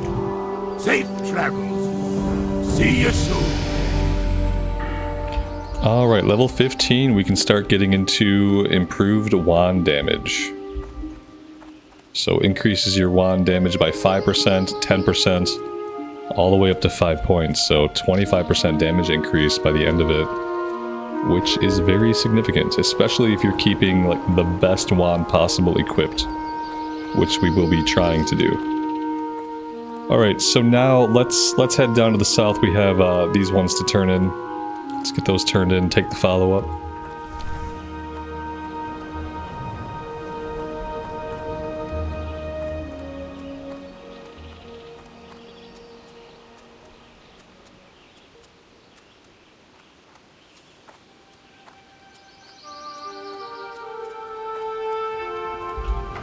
Am I going to sell crafted bags? Yeah, as soon as I can make the ones that sell for quite a bit.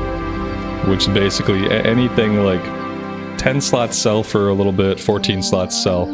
Once I can make the better ones, I'll be selling them. Right now we're focusing on selling ore. Actually, we're selling copper bars. Copper bars are selling for like 2.5 gold a stack, which is pretty good. But yeah, we'll get there. Eventually we'll be making really big bags and they'll sell for quite a bit. What's on your mind? See you soon.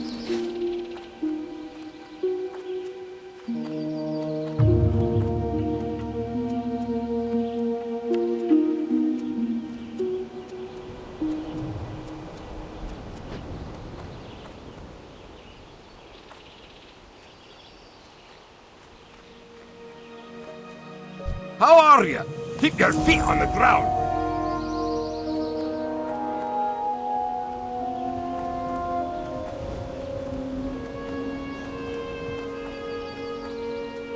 What can I do for you? See you soon.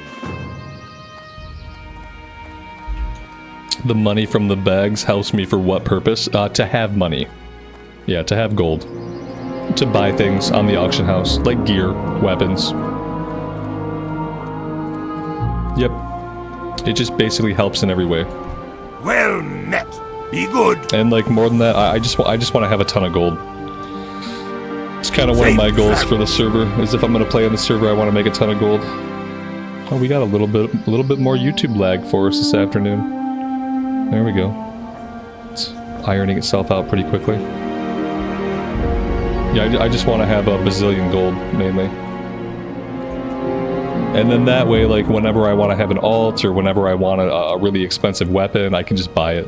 I don't have to bat an eye at it. Let's see. What do we want to do? Do we want to go do this one now? Level 15. I feel like it would probably be best for us to go to Westfall now. Honestly. Yeah, I'm gonna hearth us back to Theramar. We'll jump on a flight. I'm gonna take us to Westfall. Human, good evening, man. Welcome to the stream. It's going good. I can't complain. It's a good day.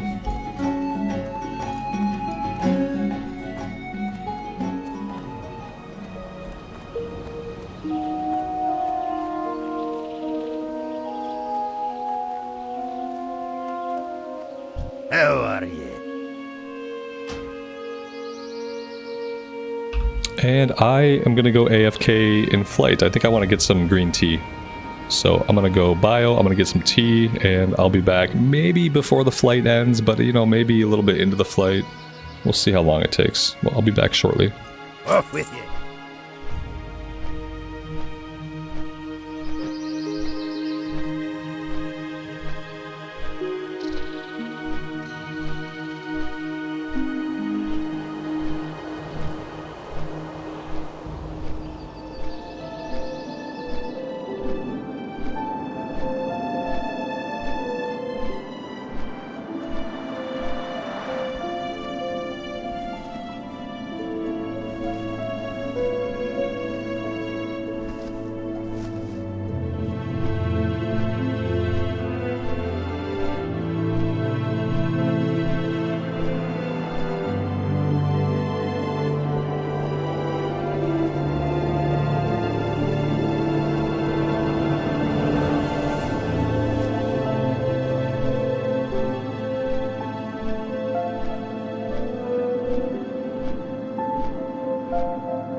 Alright. Anything we want to do in Stormwind? Yes, I should go smelt some copper. I should put the bars up on the auction house. We have a couple greens that we need to put up on the auction house. Yeah, let's do that. I think I have to go to the Dwarven district to smelt stuff. I kind of wish there was a blacksmith place that was closer to the trade square, and that we didn't have to run all the way to the Dwarven district just to make bars.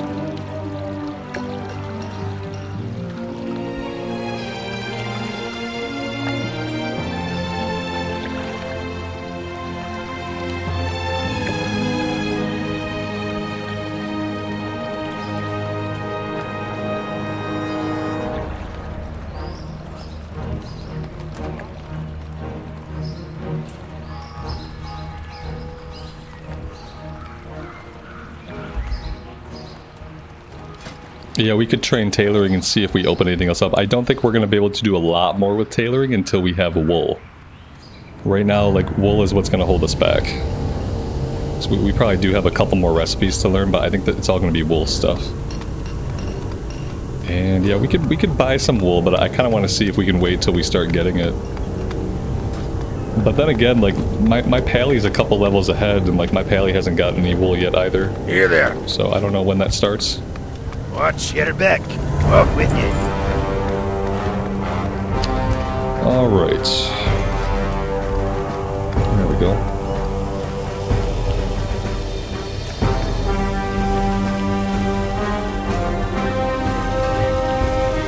Do I have some beautiful big boxes behind me? No, I don't have boxes behind me. I have banners behind me. I have some books behind me. I have Chronicles 1 and 2. To my, well, to my left, or to my right. To your right, to my left, I have some X-Men 97 action figures, but I don't have boxes. And boxes are not part of the decor.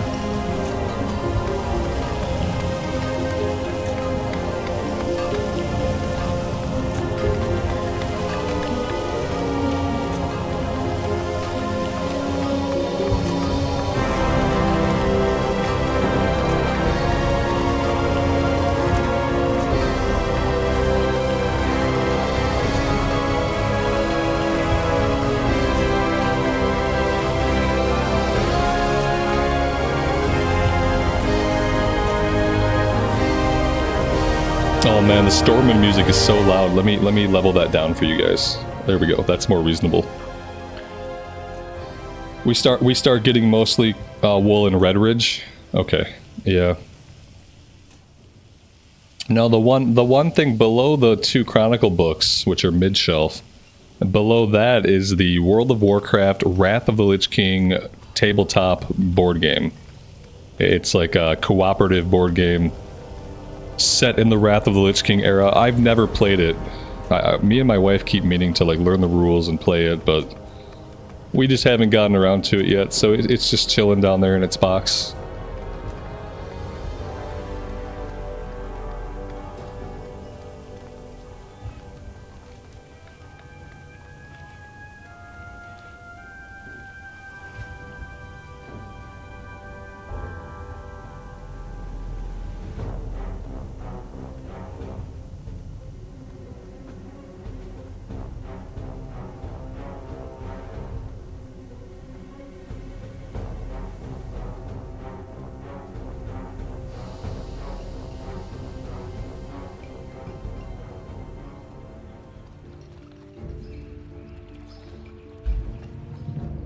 Is it worth starting on this server? How's the population? If you want to play Classic Era, it is, yeah.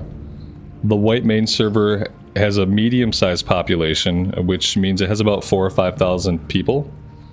It's by far, in the US, it's the most populated realm in the US.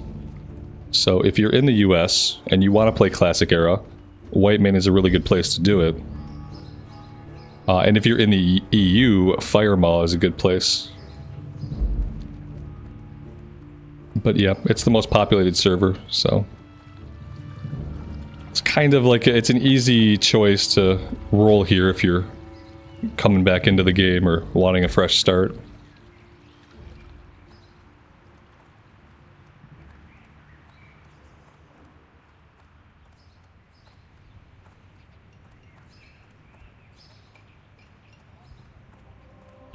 Exhibit A.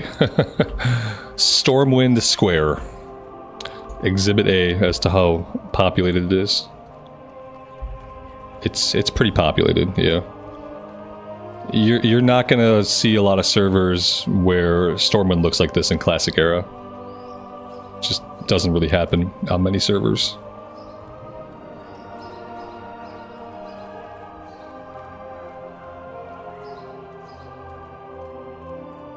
Alright, what are copper bar stacks selling for today?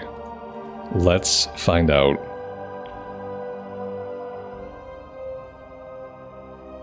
Oh, we don't even have a... Why did I think we had an entire stack? Oh, we do. We have one stack. Okay.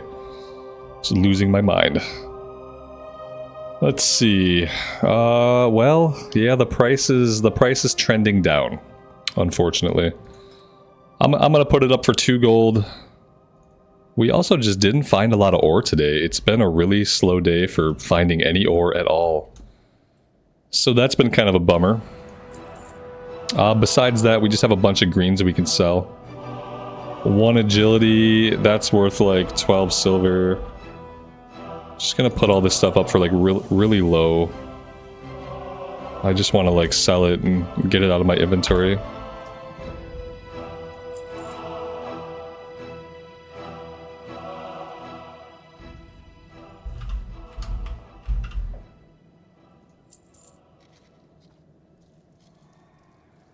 This might sell for a little bit more. Let's do 25 silver for this one.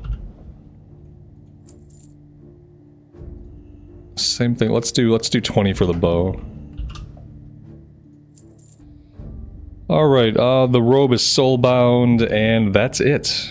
It's really all that we have.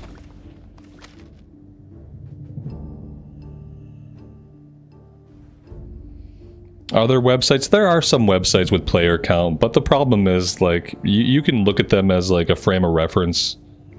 But they're not always entirely accurate. I'm not even sure, like, what the best one is right now.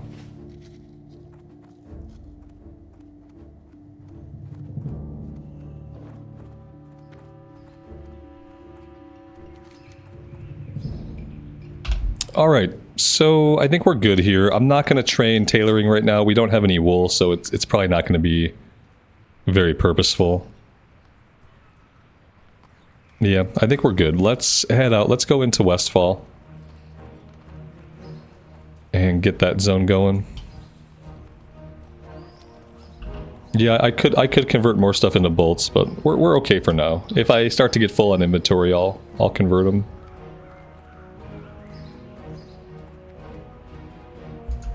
But thankfully, we actually have a lot of bag space.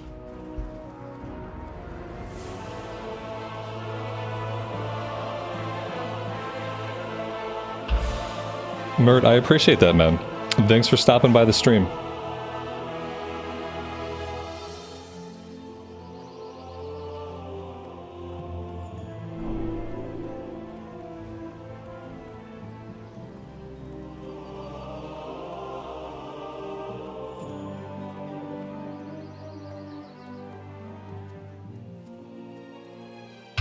I still kind of feel like Elwyn Forest is my best bet when it comes to finding ore, like consistently finding copper. I feel like Elwyn is still my best bet.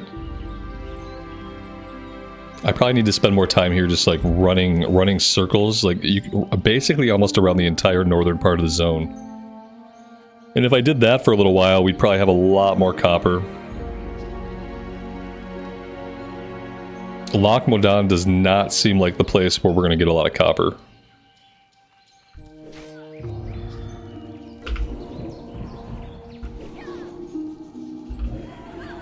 Do I stream only on certain days now? Yeah, I'm not streaming 7 days a week anymore. I've been trying to consistently... The plan is to consistently stream Monday, Wednesday, Friday for now.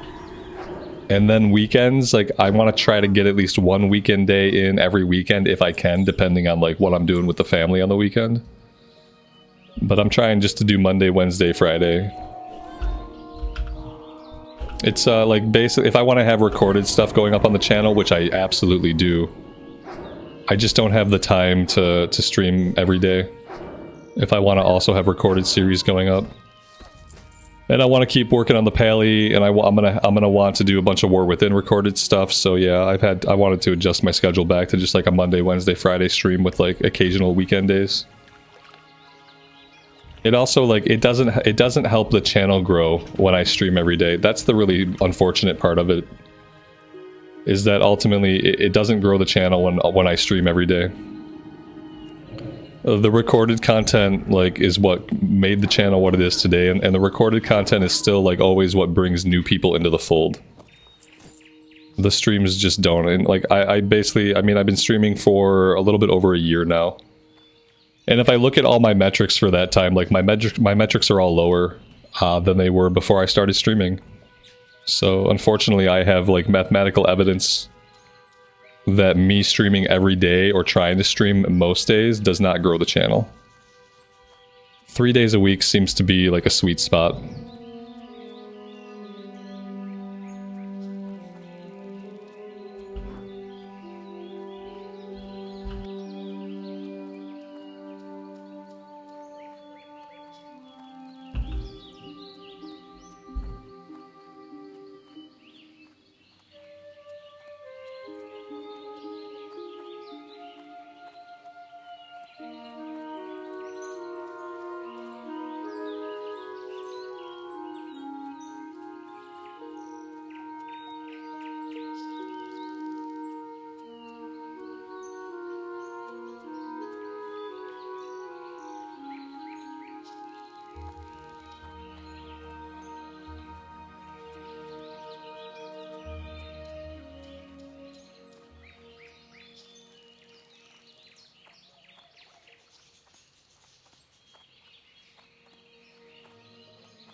It's raining in Westfall.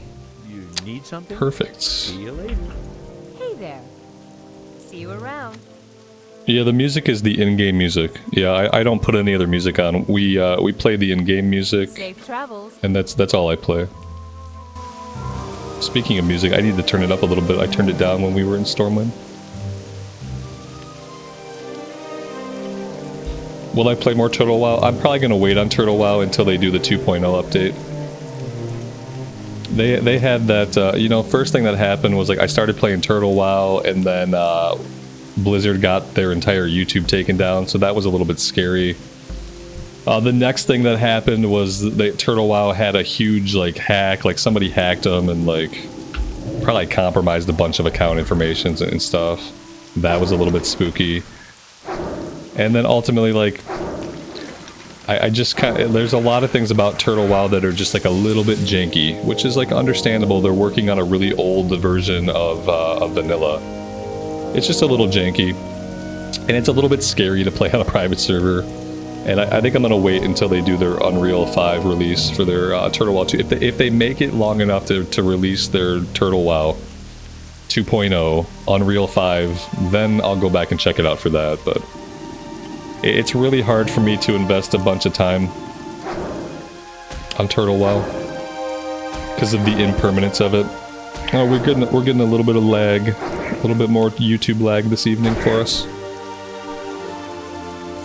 Yeah, it's going strong, but like again, it for me, like it doesn't have a sense of permanence to it. I have a hard time like getting really like attached to my character or getting really immersed because I'm constantly thinking about these other factors that have nothing to do with the game really. Like firstly, I'm thinking about how I'm playing on a private server and how technically that's against the terms of service. Like I'm not really supposed to be playing on private servers. So that's always like, that's an omnipresent thought in my mind at all times, which is quite distracting. They also have like, I don't really agree with their cash shop. And it was something that I didn't look at a lot. You know, they have their donate button, but it's like, it's basically a cash shop. And I don't really know how I feel about that. Because ultimately, at the end of the day, like, Warcraft belongs to Blizzard. Like, right or wrong, like, doesn't matter. Like, Warcraft belongs to Blizzard at the end of the day. And so, like, other people making money off of it, directly or indirectly, like, I don't really know how I feel about that, ultimately. So yeah, there's too many distracting things. When it comes to me playing Turtle WoW, I have too many distracting thoughts. That, coupled with the impermanence of playing on a private server, like one day you could wake up and all of your progress could be gone. Those things coupled together just really stop me from getting like super immersed into it. And then you add into like some of the jankiness that goes on because it's such an old client. Like you put that into the mix and like I have a hard time getting immersed.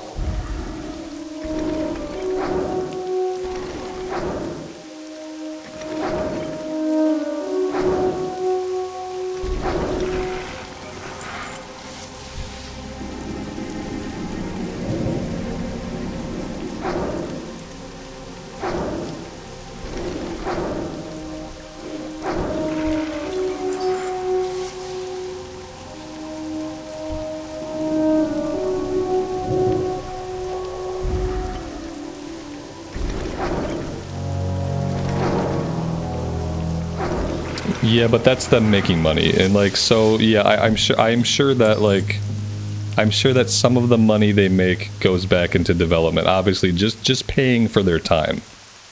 But paying for your time is paying for your time. That's paying for the labor.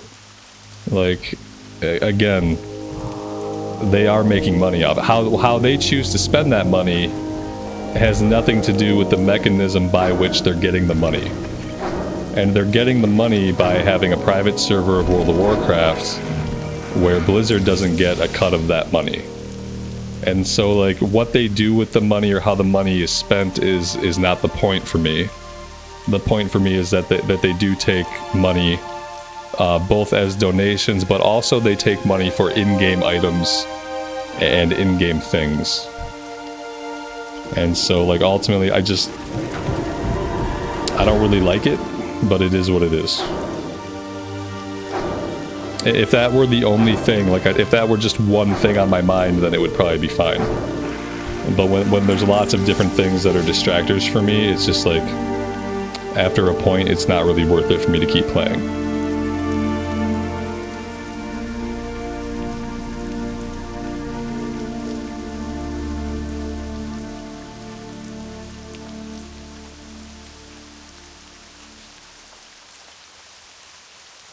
Now, if they were tossing some of that money to Blizz somehow, then, you know, that'd be different. I feel like, you know, and obviously this is not on them because there's no mechanism for them to be able to do this, but yeah, like just paying like a franchise fee or something.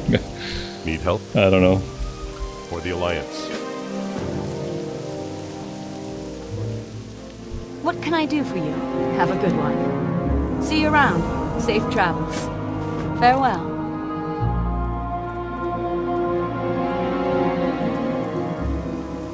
The other side of it is like, no matter how cool I think some of the quests are, no matter how cool I think some of the changes are, like ultimately it's fan fiction. You know what I mean? Like ultimately it's not actually canon. It doesn't actually have a place in the lore. And that also kind of like stops my immersion a little bit, where it's like, oh yeah, these are cool fan fiction stories, but I know they're not canon. So that kind of limits like how much I get into it. I don't know. I got a lot of reasons why I stopped playing Turtle WoW, I guess. It was really nice to be able to see it. I really enjoyed being able to see what I saw, being able to see like what they did with it. It really helped me to understand like why Blizzard is probably never going to do a Classic Plus. Like now I get it. Now I get why they don't talk about Classic Plus. Now I get why there are no plans for Classic Plus. It's because a group of fans made something really good, and that's what Classic Plus, that's what most people want from Classic Plus, and they already did it.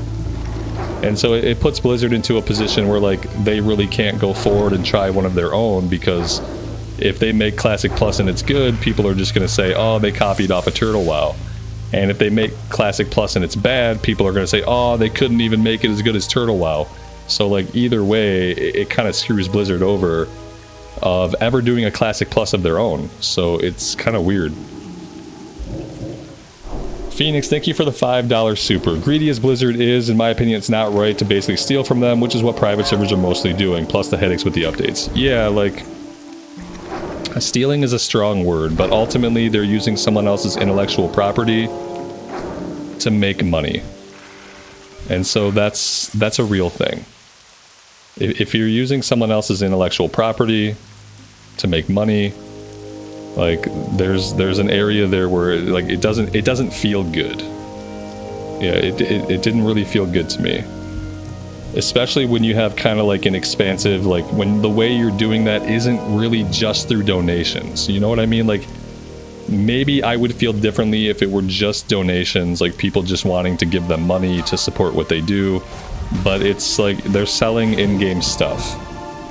And so you're selling in-game stuff in a client that you have obtained less than legally, that you have modified, but that still doesn't belong to you. There's just a lot of things involved in it. I'll still go back and check out their 2.0 if they do release it. I'll go back and check it out just to see. But I said this from the very beginning of Turtle WoW, like Turtle WoW is a private server is never going to be the place that I call home. It's never going to have that like at-home feeling that Classic Era has, or even that Modern WoW has. And I said that from the very beginning of the playthrough, that there was no way that that was going to happen.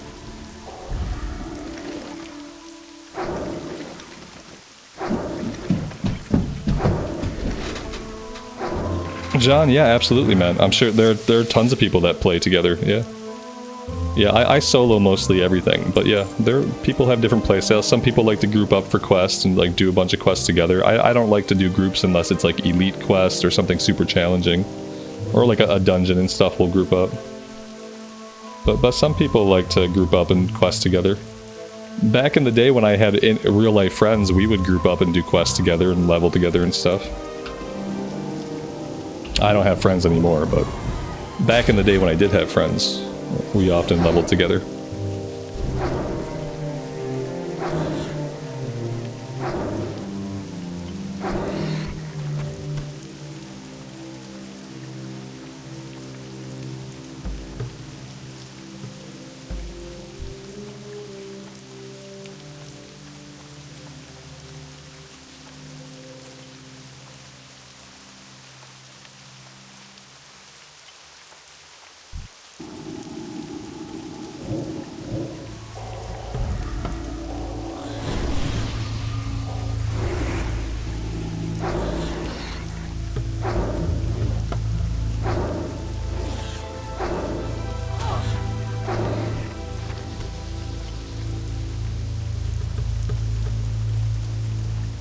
I think I'm going to come down here. I'm going to set my Hearthstone. I'm going to grab these quests. I don't know how many of these quests we'll work on today. I want to mainly focus on the Westfall stew and some of the other green quests that we have. But I'll grab these now. Greetings. Light be with you. Be careful. Light bless you.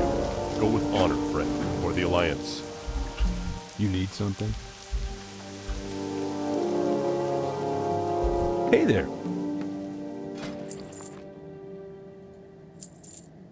See you around. Correct, yeah. Today I have no real life friends. Playing WoW with me or otherwise.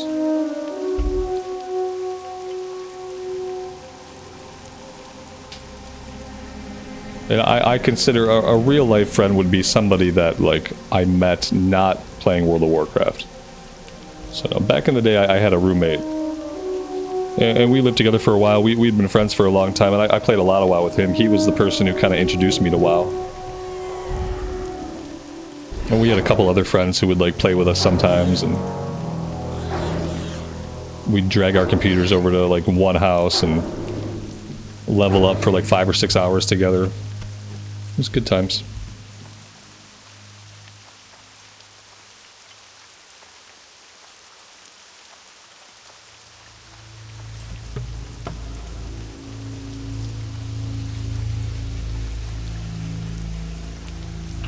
I don't think it's true of everybody. I have very low like social effort, And the social effort that I do have kind of gets less and less as I get older, and that's totally on me.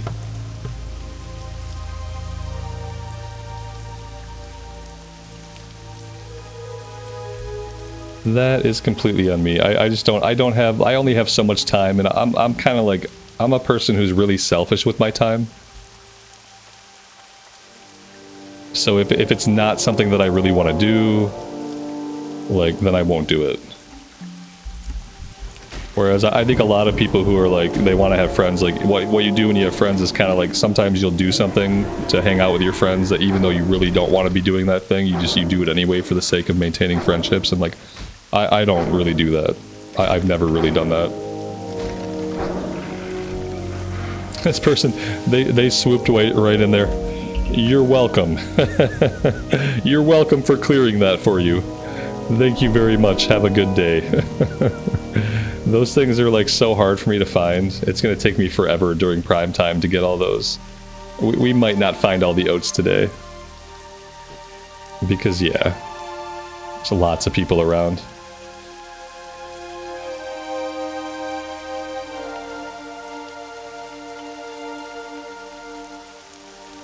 Yeah, and I'm fine not having a social life. I had a social life in my 20s and in my early 30s, and that was fine.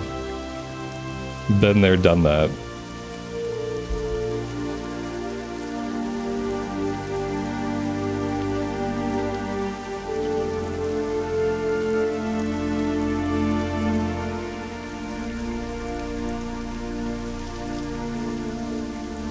Yeah, Westfall's great. I'm kind of bummed out that it's raining here today, but it's still a nice zone. The music is still nice.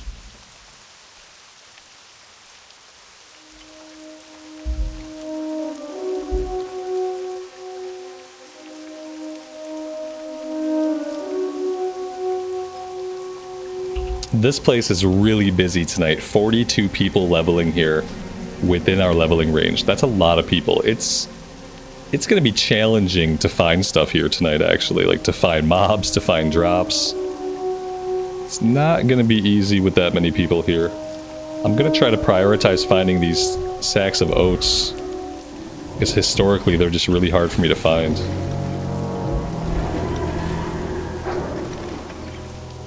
Rainy Westfall is a vibe. It is a vibe. Some people like rain sounds. My basement is flooded too many times for me to find the sound of rain to be relaxing. I find the sound of rain kind of anxiety inducing.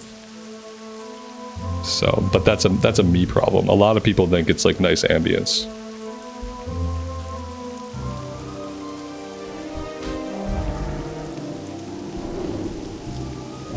I forget how big of an aggro range these guys have. They aggro from like a half a mile away. Exhibit A.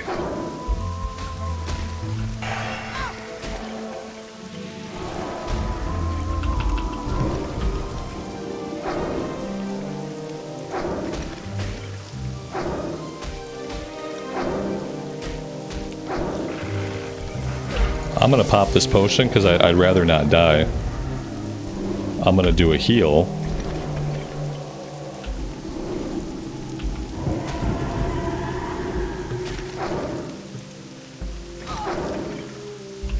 The Lochmodan elite area was packed today where the ogres are at. You feel like Classic Era's gotten more active recently? It could have, yeah, it could be. It's really hard to say. I think like Whitemane has been really active just like always, I feel like. Because I feel like what happens is like a server has a high population. And then whenever somebody wants to get into that version of the game, what do? They Google populations of WoW Classic servers, and then they find, oh look, this server has a high population. And so like more and more people come to the server, and then it just kind of perpetuates itself, you know. It's a cycle of slow server growth. All it takes is for that server to like have a high population at any point in time, and for other servers to kind of be smaller servers, and then that one server will grow more and more. Because people want to play where people are playing. Like they want to know where the population's at, and that's where they want to play. So like if you're playing on a populated server, then it probably like always seems pretty busy. it's too much to hope that people are kind of sick of Cataclysm and sick of SOD and they're all coming to Classic Era. I think it's just that some of these servers have had a high population for a long time of active players. I do think for people that are Classic enjoyers, for people who just really like Classic Era, Cataclysm and SOD are not it. And so I think those people who want to play WoW, but they only actually want to play actual Classic WoW, I think they end up in places like Whitemane. I think they end up in places like Firemaw EU. Because if what you want is to play a classic version of WoW, Cataclysm ain't it. And SOD ain't it. And so you really are left with only one choice, which is to play on a Classic Era server. Yeah, Deviant Delight isn't doing that good. Deviant Delight was just it was a bad attempt. It was ill thought out. It wasn't good timing. It wasn't a good choice of server. If people were really serious about bringing their, if like streamers and stuff, like the bigger streamers, if they were really serious about bringing their communities into Classic, like they should have brought them to a place like Whitemane. They should have brought them to a place like Firemaw EU. They should have brought those people to a place that was actually already active, with a functioning economy, with enough players to run content. Like that would have served those people a lot better. Literally than going on to a server that Blizzard had offered free transfers off of it. They wanted everyone off the server. So they offered free transfers off the server. A lot of people took their 60s and fled, and then people tried to be arbitrary. You know, because WoW players are often arbitrary. And they thought, oh, let's do a fresh start here on this dead server, and it just didn't work out. It wasn't good timing, and it wasn't well thought out. Somebody left me a YouTube comment, and I don't know if this is true. I don't even know if it's true. But they said one of the reasons why Deviant Delight kind of failed was that the streamers on the Horde side were like mass reporting people who were not playing the way they wanted them to play. And I don't know what that means. And that's all the information they gave me in the YouTube comment. But yeah, somebody told me that part of the reason was that the streamers who were playing Horde side were mass reporting people because some people were not playing the way they wanted them to play. I don't know.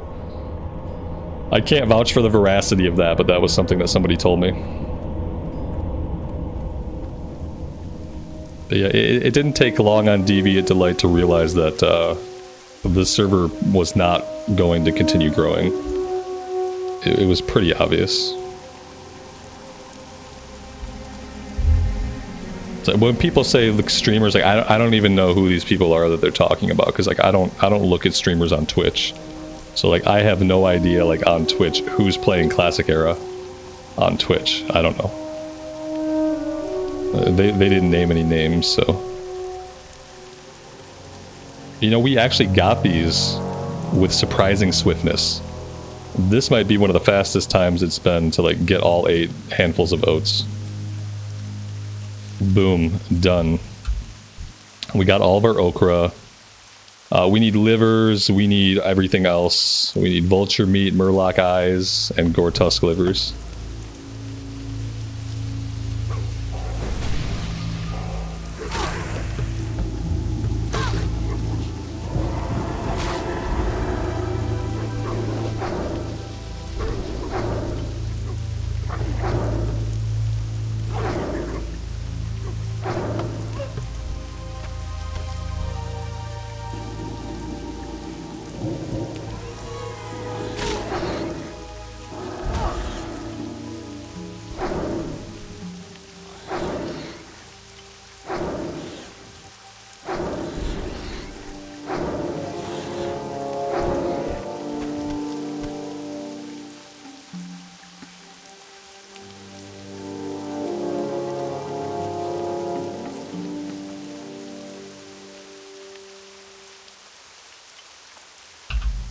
Let's see about getting our murloc eyes. Just getting that out of the way. Then we can focus on the wildlife.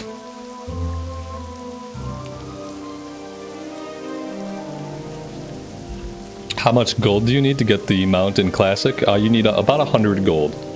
With Reputation, it comes down to somewhere closer to 90. But between the training and the actual mount itself, you need about 90 to 100 gold. But you have until level 40. You can't ride until level 40, so you have a long time to farm it up. Unless you're a paladin or a warlock. If you're a paladin or a warlock, your mount is free. You get to save that 100 gold and do whatever else you want with it. Westfall was a shit show earlier today too. It seems really busy here. Yeah, it's probably the busiest zone that I've seen so far.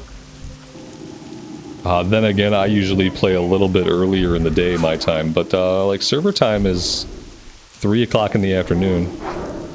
Eastern time US is 6 p.m. though, so it's getting into prime time, I think, also. It's nice to see it so active. Obviously, that can lead to problems getting tags and getting items, but I don't mind. It's okay. I would love to find some more copper. I do think that might be what's happening with our copper, though, too. I think that, you know, we're not the only ones out here mining the copper. Other people are after the copper as well. So yeah, speaking of copper, speaking of YouTube lag, we got more lag incoming. It's been a lag fest today.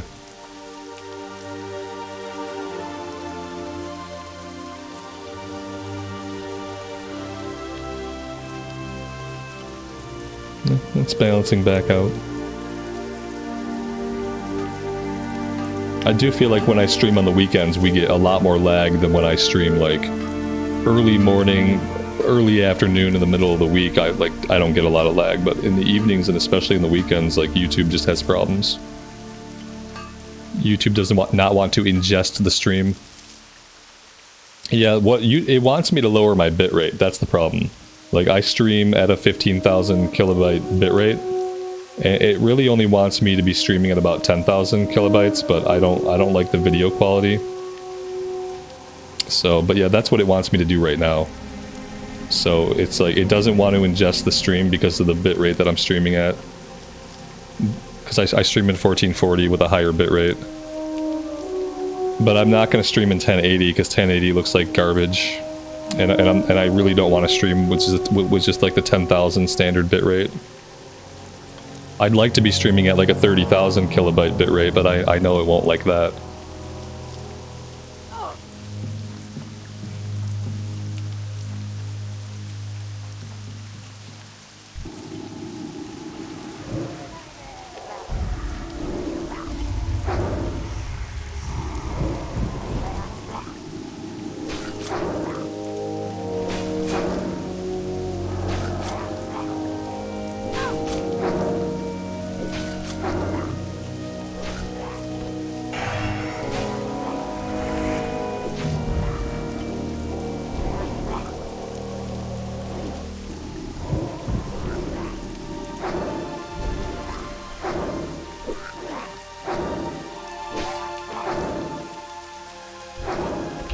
$14.40 is rough, man. Oh, you're a trooper. Yeah, I don't know if I can do it. I asked my wife, I get angry when stuff is in 720p. We were watching football on YouTube TV last night, and it was a game that was being shown on like a local area network. And the local area networks, when they upload, when they broadcast, they choose like what they broadcast in. And this network was only broadcasting in 720. And so I had to watch the Lions-Chiefs game in 720p on my ginormous 4K television, and that was pretty upsetting. Yeah, I get mad when I can't watch in 1080-60 at the very least. It really bothers me.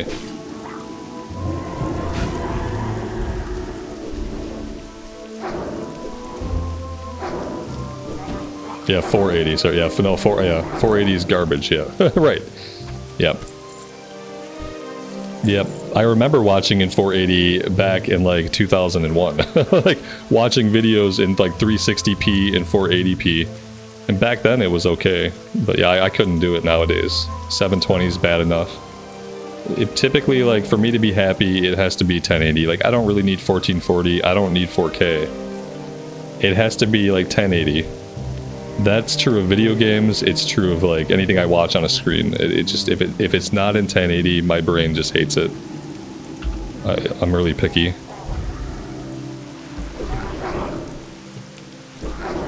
But I don't have any higher expectations. Like, I don't need it in 4K. I don't even need it in 1440. But it absolutely must be 1080.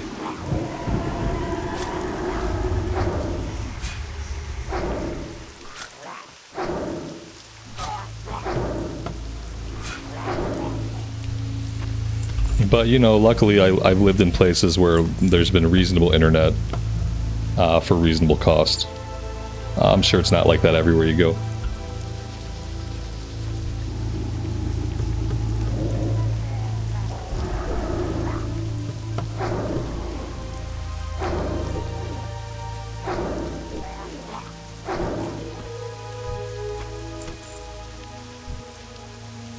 Alright, that's 3 out of 3. That was relatively harmless. What else do we have going on? We can go after some of the knoll paws. If any of the camps of gnolls up here are up, we can go after those. We don't have to do that one right now. It's a level 14 quest, so we could wait on it. Let's see. Yeah, there's gnolls, but people are actively killing them all. Might not be the day to go after the gnolls. I might want to save that for like an earlier in the day stream. Let's focus on getting the rest of the animal parts that we need. 480 on a smartphone screen is okay. It's okay. 720 on a smartphone is okay. Like, yeah, like I could probably do 720 on my phone screen, and I would probably be okay with that. 480, maybe. I don't know. I probably wouldn't.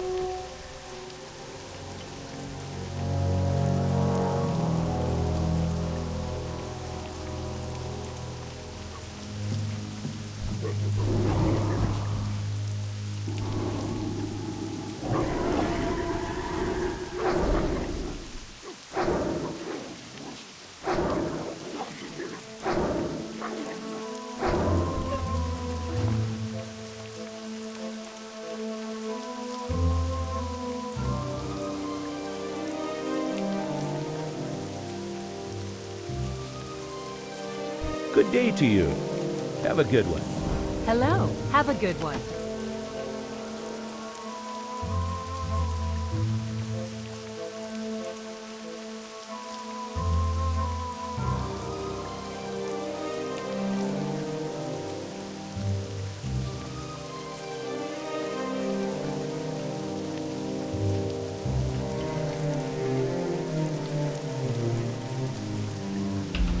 Alright, let's cross our fingers for Gore-Tusk livers. The Gore-Tusk livers, like, sometimes you get them, sometimes they just don't drop.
John, have a good rest of your night, man.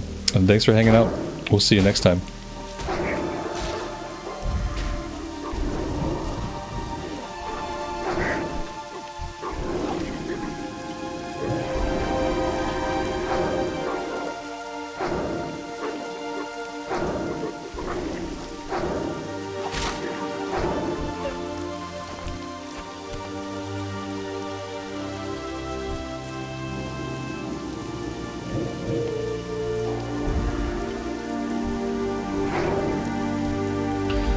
That's hilarious. I went to tag this guy just so I could mark him.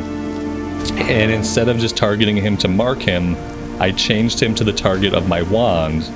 And now we're being punched in the face by a level 18 elemental. That's not great. That's not great. I really would rather not die, and so I'm gonna run. And I'm gonna hope that we can at least keep the Flesh Ripper. Yeah, we're gonna kill them. And it looks like the elemental might have reset. Yeah, we're okay. That was a close one though. We definitely don't want to be fighting a level 18 elemental. It looks like somebody actually walked up and one-shot it for me, so I appreciate that.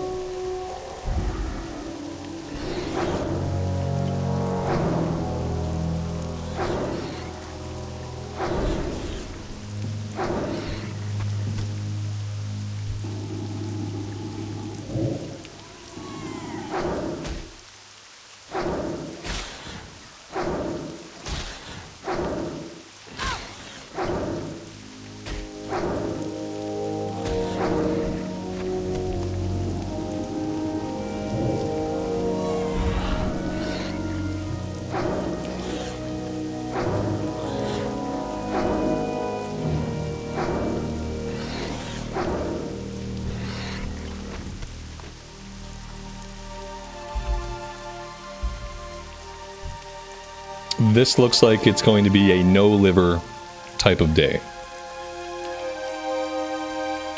That's what it looks like.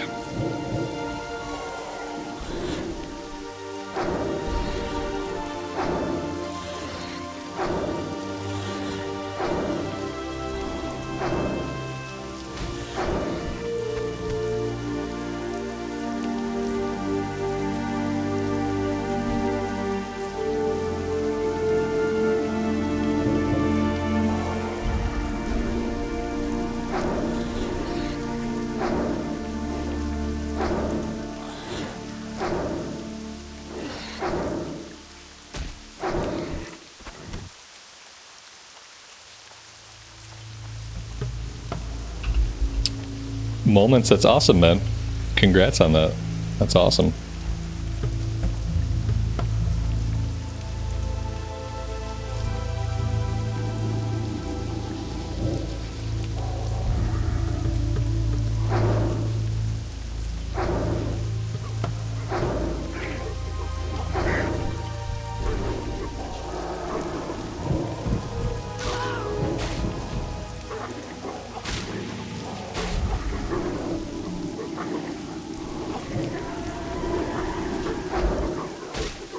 Guitar Junkie, good afternoon, good evening, man. Welcome to the stream.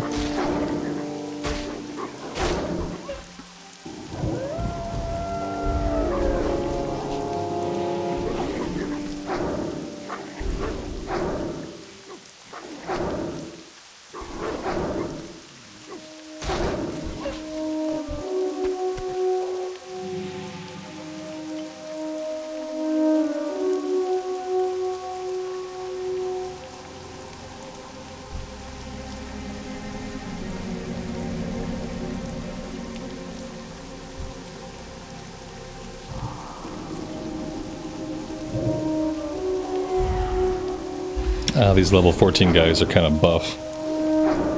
Oh, we really need to, if we get the next level, then we can train, we'll have a couple of abilities with higher ranks, and we'll be putting out a little bit more damage. I would love to at least get the last piece of vulture meat and be able to get that one turned in. That'd be cool. The livers looks like it's going to take a little bit longer.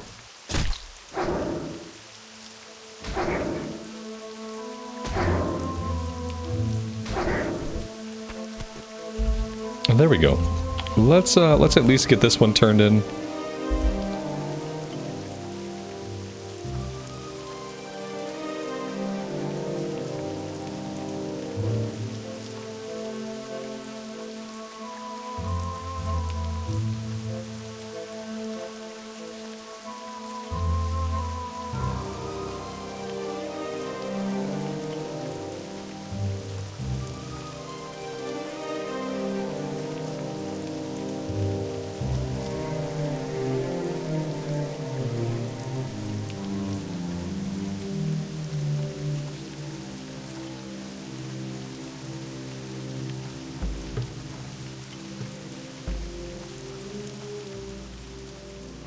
Need help? Be careful. Farewell. Safe travels. King's honor, friend.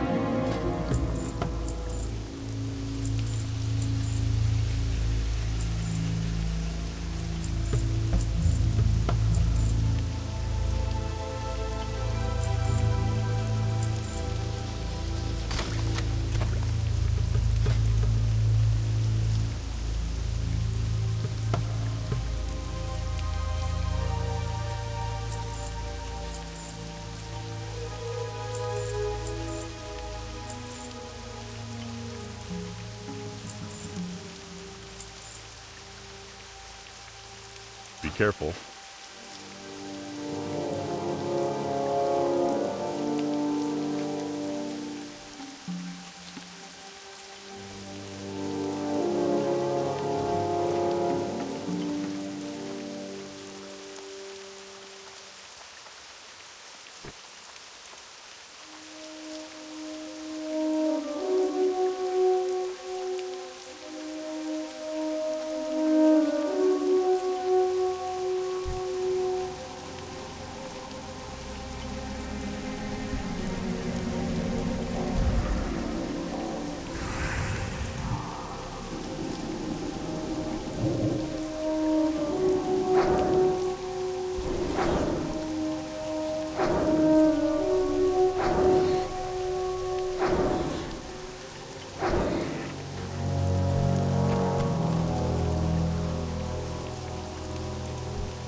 That boar had every single boar part that a boar could have, except for a liver. Yep, it had a snout, it had a chunk of meat, it had ribs, it had a broken boar tusk. The only piece it didn't have was a liver.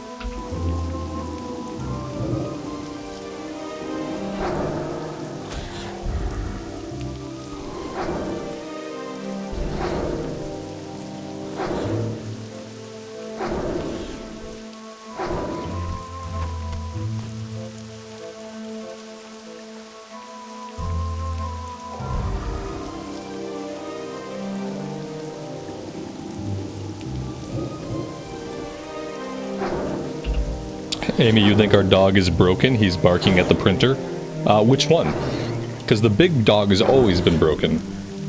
And the little dog has a little brain, so like even on the best of days, he's probably prone to mental breakage. I would believe it of either dog, though. Like that's actually not surprising to me. Yeah, Goomba. That's not surprising. Yeah. No, the Dio taught him how to bark at everything, so like he knows how to bark at every new noise that he hears. That's funny. You should put him up on the table, like right by the printer, like as it prints, and that will either get him over it, or it will drive him completely insane. Either way is a win.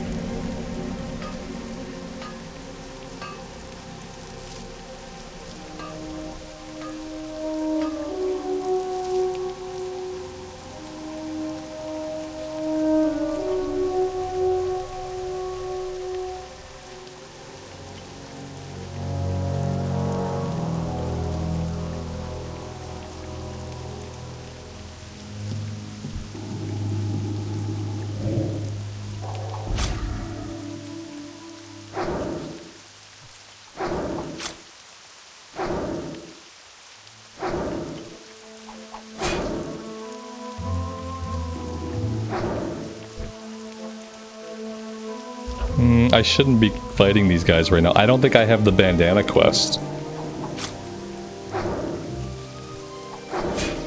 No, I don't have the bandana quest. I shouldn't be fighting these guys.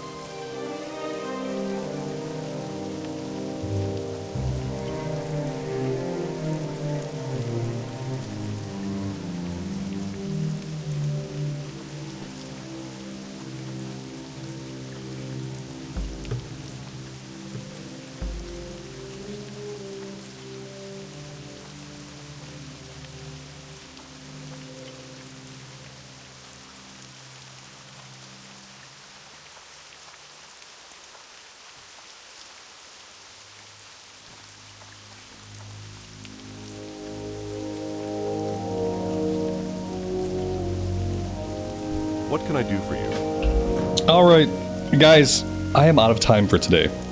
Thank you all for being here and hanging out with me. I really do appreciate it. We are going to continue this tomorrow.